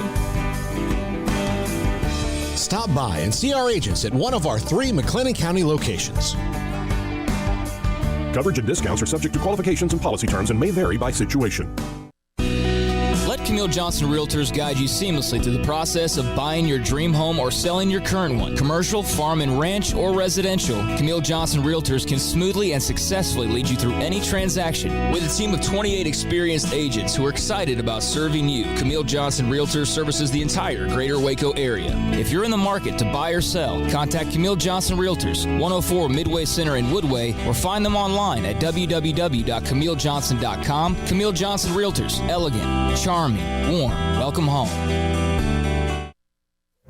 Stepping into a new pair of boots is great, but stepping into the boots of a U.S. Army officer can also add confidence and leadership skills to your son or daughter's career path. There are more than 150 occupational specialties to help them find the best fit for their future. See all the things your son or daughter can achieve in our boots at GoArmy.com.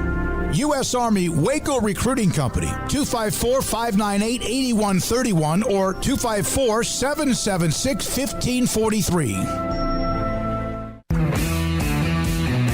At Marco's Pizza, get craveable pizza made the Italian way with dough made from scratch, an original sauce recipe, 3 fresh signature cheeses, and premium toppings you love, served hot and safe. Right now, you can get unlimited medium one-topping pizzas for just $6.99 each. Why stop at just one? Order with your app or at marcos.com for curbside, carryout, or delivery today. Marco's, pizza lovers get it.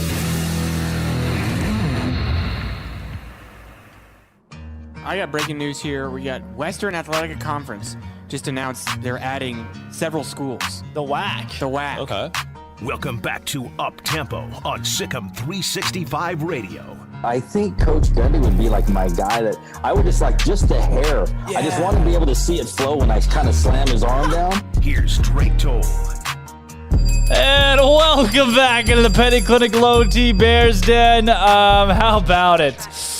Good stuff. Baylor softball is down right now, 8-3 against Texas Tech. Really tough. Bottom of the 7th for Baylor. Looks like they're gonna fall in that one. Man, that sucks. But maybe they can come back and beat Oklahoma at 2. Maybe. Possibly, question mark. So we got a clip right here before we start our top 5. This is going to be number 5. It didn't happen on the show this week, but I love it. It's from 2005. It is from Kim Mulkey's first national championship. We're getting closure today. We're closing the book with Kim Mulkey book, and this is part of it. Hopefully this works. Hopefully this plays. Check this out. Are we defined by significant moments in our life? Open your eyes, ladies, and recognize the opportunity in front of you. Do you hear that crowd? They love you, and then they hate you. We will dictate, attack, and dominate for 40 minutes or whatever it takes. At every point, push it up the floor. This is what you've been working for, dreaming for, and bleeding for. Enjoy the moment. Get it done and finish the job. This is your game to fight for what is rightfully yours, to make the sacrifice, to find out how much is enough. Move your feet. They are more physical. Do not walk back through that door unless you have left it on the floor. So now it is time for you to bring significance to this moment and claim it for your own. To realize your dream and to leave your legacy. This is our night. Years from now, you may still be defined by this moment. Listen, your destiny awaits you just beyond that door.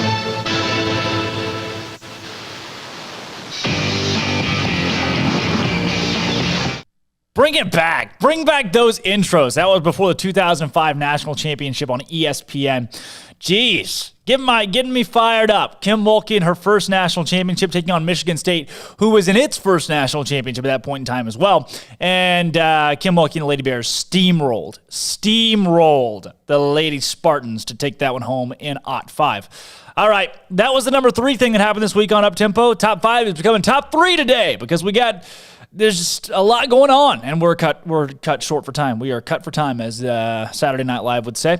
So this right here, number 2 this week, we asked a Bear Games question to Mark Reeser. Crash Davis on the site said, Mark, what is your worst individual performance in athletic performance in your life? And he was he was candid with us. Check it out. You know, Mark, we've covered all the bases, pun intended. Monday, we talked about your most demoralizing team defeat. Tuesday was your largest team win that you've been a part of. Wednesday, we discussed your greatest personal feat in a ball game. Mark, as a player, whether it be Little League, high school, college, the pros, today's question, what is the worst individual performance you've put together? Ooh. You know, I'm going to take it a little bit different direction. I'm going to go the most embarrassing. And it was actually in a practice. Because I can't think of any games that I probably blocked them all out, all my really bad games. But high school football, my sophomore year, and I was one of the backup quarterbacks. I don't know, third string, fourth string. I did not get a lot of reps. So I was getting some reps, and we were set up in the end zone, actually. Like 5 yards deep was where we were snapping it, just because that's where the drill was set up. And I took a snap, and we ran a little boot action, and the head coach is watching also, which was rare because he's usually not watching the third or fourth string quarterback take a rep. And we do a little boot action, and I fake a handoff, and then I roll out to my right, and it's just a little simple concept with, you know, one tight end running shallow and one running a little deeper. I make the throw, and then I just get cold cocked. And I'm thinking, you know, what was that? There's no defense, you know, because we're just running with the off. I ran into the goalpost. And I stayed down on the ground, not because I was hurt. It knocked me down flat, and I stayed down on the ground, not because I was hurt. I was just embarrassed. All my teammates were laughing at me, and you know you made a bad impression on the coach because the quarterback's supposed to have awareness about where everything is on the field. And it was an unusual situation because you're usually not snapping a ball 5 yards deep in an end zone, but no excuses for just totally not seeing the goalpost and just running straight into it. So that was really embarrassing. Wow. Mark, you've just landed yourself on our top 5 for tomorrow's show. That was a top 5 moment of this week, without a doubt. That is spectacular. Mark Reeser, thanks so much for joining the show today and giving us perspective on this Baylor baseball team. Absolutely. Great getting Crash Davis's opinion, not in the flesh necessarily, but with a face to the name. Absolutely. Thanks for having me on. Let's do it again soon. Again, that was Mark Reeser talking. One of the top 5 moments this week. Pretty good stuff right there. So Baylor softball, I know I said they're down and out, kind of counting them out. Taylor Ellis just hit a 3-run home run. So now it is 8-6 watching the ball game right now on ESPN+. Big 12 now on ESPN+. Softball is, they're not all the way down and out. You know, they got that thing that they do where they make comebacks and do weird, crazy stuff all the time.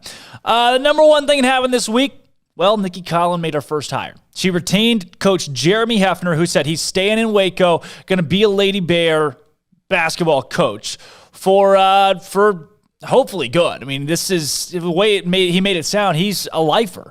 And that was huge for Nikki Collin, showing she wanted to keep continuity. And it was huge for Coach Hefner as well, who wanted to stay with Lady Bears and wasn't sure how Nikki Collin would side on keeping assistants in-house. Well, the day after it was announced that he would stay, he came on the show and talked to us about his love for Baylor, his love for Nikki Collin, and what he's looking forward to going into next season. This is the number one thing that happened on Up-Tempo this week. Coach Jeremy Hefner joined the show. Here's Drake Toll and Armstrong Sims.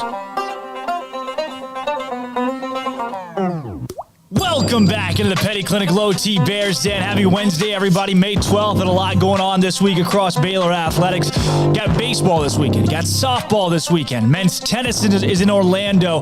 The track team in the Big 12 championships in Manhattan, Kansas. And other big news, major news that broke yesterday. Coach Jeremy Hefner, who is the director of athletics performance for Baylor women's basketball, is staying home, staying in Waco with Coach Nikki Collin. He's retained on the staff here at Baylor, and he joins our show today. Coach Hefner, thanks so much for coming on with us. Drake, thanks for having me. Nobody's more excited to be here than I am. I love it. Coach Hefner, like we were just saying off the air, Jerry Hill told us on the show today that when he texted you about staying in Waco, that you responded in all caps, that you're just as excited as could be to be at Baylor University moving forward. Talk us through that for you. Well, the last couple of weeks have been, we've kind of just been holding our breath, my wife and my daughter and I, and we love Waco. We love this community. We love Baylor University. We love the program. We love the student athletes that I get to work with. They're like big sisters to my daughter. And just the opportunity to stay and to be a part of something that's going to be great here in the future. It's what every coach dreams of. So I'm kind of walking on air right now. Coach, along with that, obviously the amount of turnover, you just don't know. The volatility in a coaching change, you talked about it, just kind of holding your breath there for a while. Your first conversation with Coach Colin and kind of the process of staying at Baylor, take us through what some of that looked like. Well, our first conversation was very brief. It was shortly after the team meeting we had. I believe it was last Tuesday, but to be honest, my days are all mixed up, so I don't know what day it is right now. We had a brief conversation. I got to listen to her speak to the team. Obviously, I saw her press conference. So I felt really good about, if given an opportunity, I felt really good about staying. Then we had the opportunity to go to breakfast last Saturday morning. And when I left that conversation, I felt good. I felt good, not necessarily about myself, but about the direction of the program, about the person that was going to be leading our student athletes into the future, that was going to be representing Baylor. So although I didn't know where I stood, I knew where the program stood, and I knew it was going to be in good hands. So I felt really good walking out of that breakfast. Coach, not just that side of things when it comes to university and the staff side, but the family side. I mean, when you're looking at your daughter, your wife, and deciding, hey, where do we go from here? What did those conversations look like? And was there no question you wanted to stay in Waco from the jump? Yeah, there really wasn't. We were going to stay in Waco. We were going to figure out a way to make it work. This is our home. This is our community. Everything from, like I said, Baylor University to the farmers market, like we're all in on Waco, to Harvest on 25th, to Olive Branch, like our local spots that we go to Pinewood Roasters. We're all in on Waco. We love the community. We love the people. We love what it represents. So we intended to stay. We weren't sure how we were going to do that. We were kind of praying for the best. No, I won't say hoping. We were praying for the best. And so my wife is a high school counselor at Lorena High School. My daughter goes to Waco Montessori here in downtown Waco. So we were all in on staying in Waco. My family's actually 45 minutes from here in a little town off some dirt roads called Woodbury, Texas. So even the grandparents are here. So we were committed to Waco. Waco through and through. Coach, you talk about committed to Waco and being committed to those players that have become big sisters for your daughter. I saw a bunch, just a myriad of social media posts when it was announced that you would stay on staff at Baylor from current players just expressing how excited that made them. What are some of those messages that you've gotten from either current or former players since you decided that Waco was going to remain home for you? Well, you have some athletes that you're really close with, especially in the business that I'm in. They love what I do. They love the weight room. They love training. They love getting better. You got some of those dogs that are just all in, and they express some gratitude, some excitement that we're going to get to stick together. Some former players that reached out. Brittany Griner hit me up almost immediately, and we've been friends. My wife and her are friends. She was on the academic side when Brittany was here for a long time, and she just talked about the excitement of getting to stay, and she's excited to, possibly come back around campus. And yeah, I'm not going to lie, it makes you feel good. That's all I'll say about that. It's nice to know that the people that you pour into care about you and are excited to have you back. So. Coach, along with it, one of the things that Jerry Hill brought up and that we brought up is Coach Colin got on the podium for an introductory press conference, and one of the first things she did was thank Coach Mulkey for what she built at Baylor University. Your message and your experience with Coach Mulkey and just your well wishes for her moving forward, what do those look like? Well, gratitude. That's kind of my deal. Attitude of gratitude. Well, I wouldn't be sitting here having this conversation with you had it not been for Coach Mulkey. One, bringing me to Baylor University, bring me back home to Texas, bring me back a second time because I left during my 11-year tenure, and she brought me back again. Experiencing the success, watching a Hall of Fame coach for 11 years. If you can't get better doing that, you're not paying attention. So first and foremost, it's gratitude. And then I just wish her the best of luck. I mean, there are no hard feelings.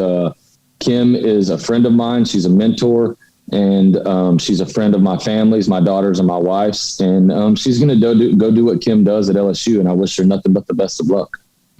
Coach, after now moving into the Nikki Collin era of Baylor women's basketball, you talked about that, some of the first conversations that you've had with her and really knowing the program would be in good hands. What is it about Nikki Collin that shows you, hey, Baylor women's basketball is not going to stop. This program's on a trajectory that's only going forward?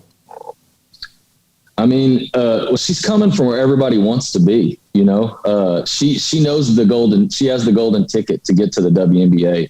She's talking about running a pro style offense, getting up and down the court. I mean, that excites, you know, we're talking about highlight reel stuff, which we're familiar with here at Baylor women's basketball. But, you know, from a X's and O's perspective, I think our athletes are just going to be all in on it. They're going to be excited about it. The fans are going to get excited about it. But the big thing is her emphasis are these student athletes. And that's exciting because I'm in the business of serving. And we're here to advocate for the student athletes. And when you've got your head coach and your staff, you know, and your support staff all moving in the direction of advocating for student athletes and giving them the best experience that they can have here, man, you get fired up. And it's easy for me to get fired up. So that's not that big of a deal. But when you got everybody on the same page and you got the leader taking you in the direction that you want to go, like it's exciting. Coach, along with it, I've seen a lot of press conferences, opening press conferences over the years with coaches, and you can always tell the ones that are up there, and it's like, all right, we got a car salesman. I mean, it's the spunk and the pizzazz that's just over the top. Nikki Collin got on the podium and told it like it was. She was straightforward. And I know you've had some private conversations with her and been able to speak with her. I mean, is she just as genuine in conversation as she was at that podium last Wednesday? So the answer in short is yes. I mean, she's just real. I went to breakfast with her. That was our first official meeting. We ate breakfast at Cafe Cappuccino, and 2 hours and 15 minutes later, we're looking at our phones like, oh my goodness, we got to go. We had conversations. We talked about basketball. We talked about the program. We talked about Waco. We talked about our children, our spouses. I mean, like, it was just real. That's the best word I can use. It's not a great adjective, but it was just real. It was exciting. I mean, it was fun. It was enjoyable. But yeah, man, I think from what I've seen, what you see is what you get. What you hear is what you get, and you know that's exciting because you always know where you stand. Coach, for you as well, the relationship you built with these players. You know, we've heard from Nalissa Smith and Queen Egbo and Caitlin Bickle. I mean, those are athletes that obviously you want to still coach that have committed themselves to Baylor even still. How big is it that those players are remaining in place to be a part of this program with not just yourself, but Coach Collin and be a Lady Bear moving forward? Oh, it's huge. I mean, the student athletes are the foundation of the program. And when you have an All-American potential first round draft, number one, first round draft pick coming back, when you have a future All-American in Queen, I mean, like this, it's exciting because we've got a new staff coming in, we've got a new coach, a new direction, but we have the same talent. I mean, like, I don't think the expectations are going to drop for even a split second. I mean, we're ready to rock and roll and we're ready to compete, and we want to win a Big 12 championship. So it's exciting, man. And you just, it's a business that we're in, but it's great when things work out and you get to keep a lot of people intact, and you get to keep the family portion of the business intact. Coach, you talk about keeping things intact, keeping the roster intact, the players, and continuity moving forward, and it's keeping that national championship mentality intact. Is that going to be a goal for yourself and this staff, these players moving forward into next year, to keep those national championship aspirations near the forefront of your goals? I will have to defer to Coach Colin on that. It's her program, and she will set the tone and set the goals. But in our conversation, because we haven't established goals, she hasn't told me what our goals are. So I have to defer to her. But absolutely, I don't think there's any question with the talent we have. That's going to be our expectation.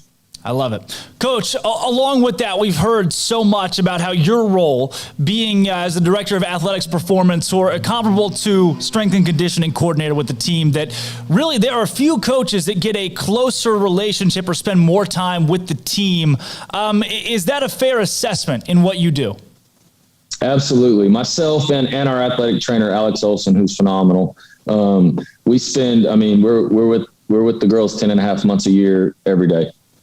So there's no question. They get tired of us generally in the season before they get tired of the coaches, but then we're with them so much, they get untired of us before the end of the season, So it's a wonderful relationship. And my profession is, it's a dream. I wear shorts and a t-shirt to work. I work with the elite of elite athletes, and I get to be there to support them. So often I get to be the good guy more so than the bad guy. Coach, for those that may not be familiar with you or what you've done here at Baylor, what is your philosophy when it comes to building relationships with players and making athletes into the best they can be physically as well? Well, my philosophy is love my athletes, be present, and lead by example. Those are just that's just kind of my filter for everything that I do. When I have an opportunity for an athlete to be in the athlete's presence, I maximize it. I listen, I learn. And then from a training standpoint, I'm around tremendous coaches, and these are tremendous athletes. So my goal is to make them resilient and durable. When they walk on the court, I want smiles on their faces and fresh legs. And so I don't do anything to take away from that, because ultimately their performance on the court dictates our success. And I don't have a magic wand. So everything we do, we're consistent, and we build consistency into the program, and that allows us to be intense when necessary. So, yeah, man, we try to keep it really simple. We try to do only enough to make them better and no more. Keep the ego out of it, because there's no value in that in this profession. And just make sure that they're healthy, happy, resilient, and durable so that coaches can coach them. That's what they do. The number one thing that happened this week, Coach Jeremy Hafner joining the show on Up-Tempo. That was your top three. Kim Mulkey's 2005 National Championship intro video, the 2021 video of Mark Reeser talking about a past high school memory, and then also Jeremy Hafner. Just now, Baylor softball fell 8-6. Final score, a couple of strikeouts, ended the game. Softball losing to Texas Tech. They'll pick up here again in probably 15 minutes or so against Oklahoma. Baylor and Oklahoma on the cusp. That is on ESPN+. And then a wild finish in the Big 12 Championship tournament between Oklahoma State and Texas. Oklahoma State runner on first. 2 outs. They are in the bottom of the 9th inning, so we've got extras. Runner on first, 2 outs, 2 strikes on the batter. Batter strikes out. Pitch gets away from the catcher. Catcher throws down to first base to complete the strikeout. Wild throw, doesn't make it to first base, goes into right field. The runner who was on first base comes all the way around to score. So that ends it in extra innings. A strikeout, but a pass ball and an errant throw to first base ends the game. And just like that, Oklahoma State is now 4-0 this season against Texas with a walk-off strikeout. Literally, a walk-off strikeout. All right, today we're going to play Celebrity Birthdays. All right, we got Marquise. We got Jack McKenzie. Crank That Ish. There are a bunch of people that have birthdays today that were born on the day that is today in the past history. The first one being Pokimane. How old is Pokimane? I'm going to go with 23. 27. 24. Pokimane today, 24. And very nicely done. Miranda Cosgrove. How old is Miranda Cosgrove? 25. 29. 27. So you're tied. She's 27. Hopefully she doesn't die. 27 club. That was dark. Martin Garrix. Martin Garrix. DJ, right? Yep. 26. Okay. 28. 24. 24. I didn't know he was that young. He's very young. Yeah, that is pretty young.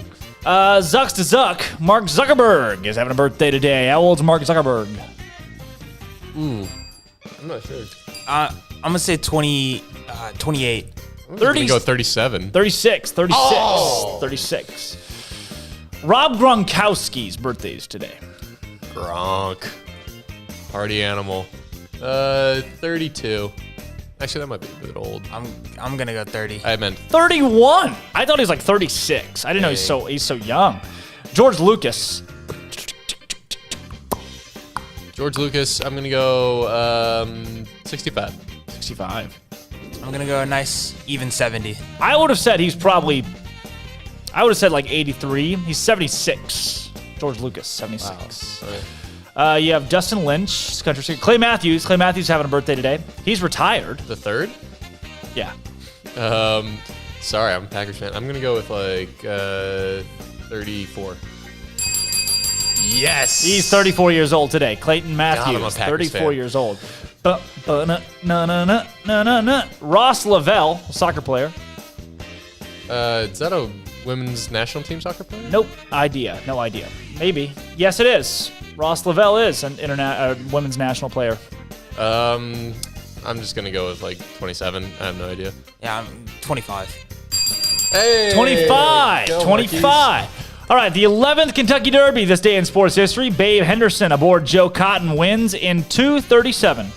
Ooh, 11th Kentucky Derby. So that's like, I want to say it's like, I really don't know. I'm going to go with like 1890. I don't know. Okay. 1923. 1885. I was in the ballpark. This year, the flagpole at the White Sox ballpark breaks while they raise the pennant to celebrate winning a championship. I do not know when the White Sox would have won. I'm going to go 2007. Okay. 95. 1906. Flagpole broke as they rose the pennant. Sunday baseball, formerly illegal, is made legal in Washington, D.C. in what year?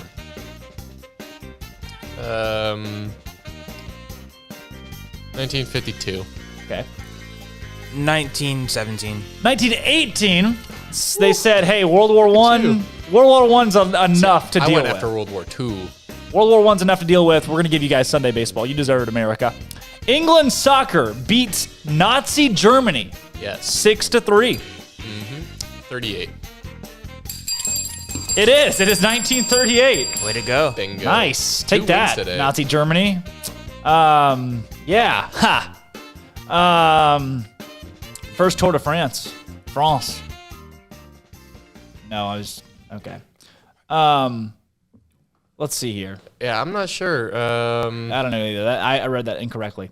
Arsenal finish EPL season in 6th place on 63 points. Failed to qualify for the UEFA Champions League for the first time since 97. This year. 2018. They did it in 2018, actually. PGA Players Championship, TPC at Sawgrass. Oh, no. No! I'm Drake Toll. Dang it. That's Jack McKenzie. We got Marquise Cooley up in here. When we come back, it'll be at 11 o'clock on Monday. I'll be in Valonia, Arkansas, but you'll be able to see me. I just won't be able to see you. Come back and see us. This has been Up Tempo.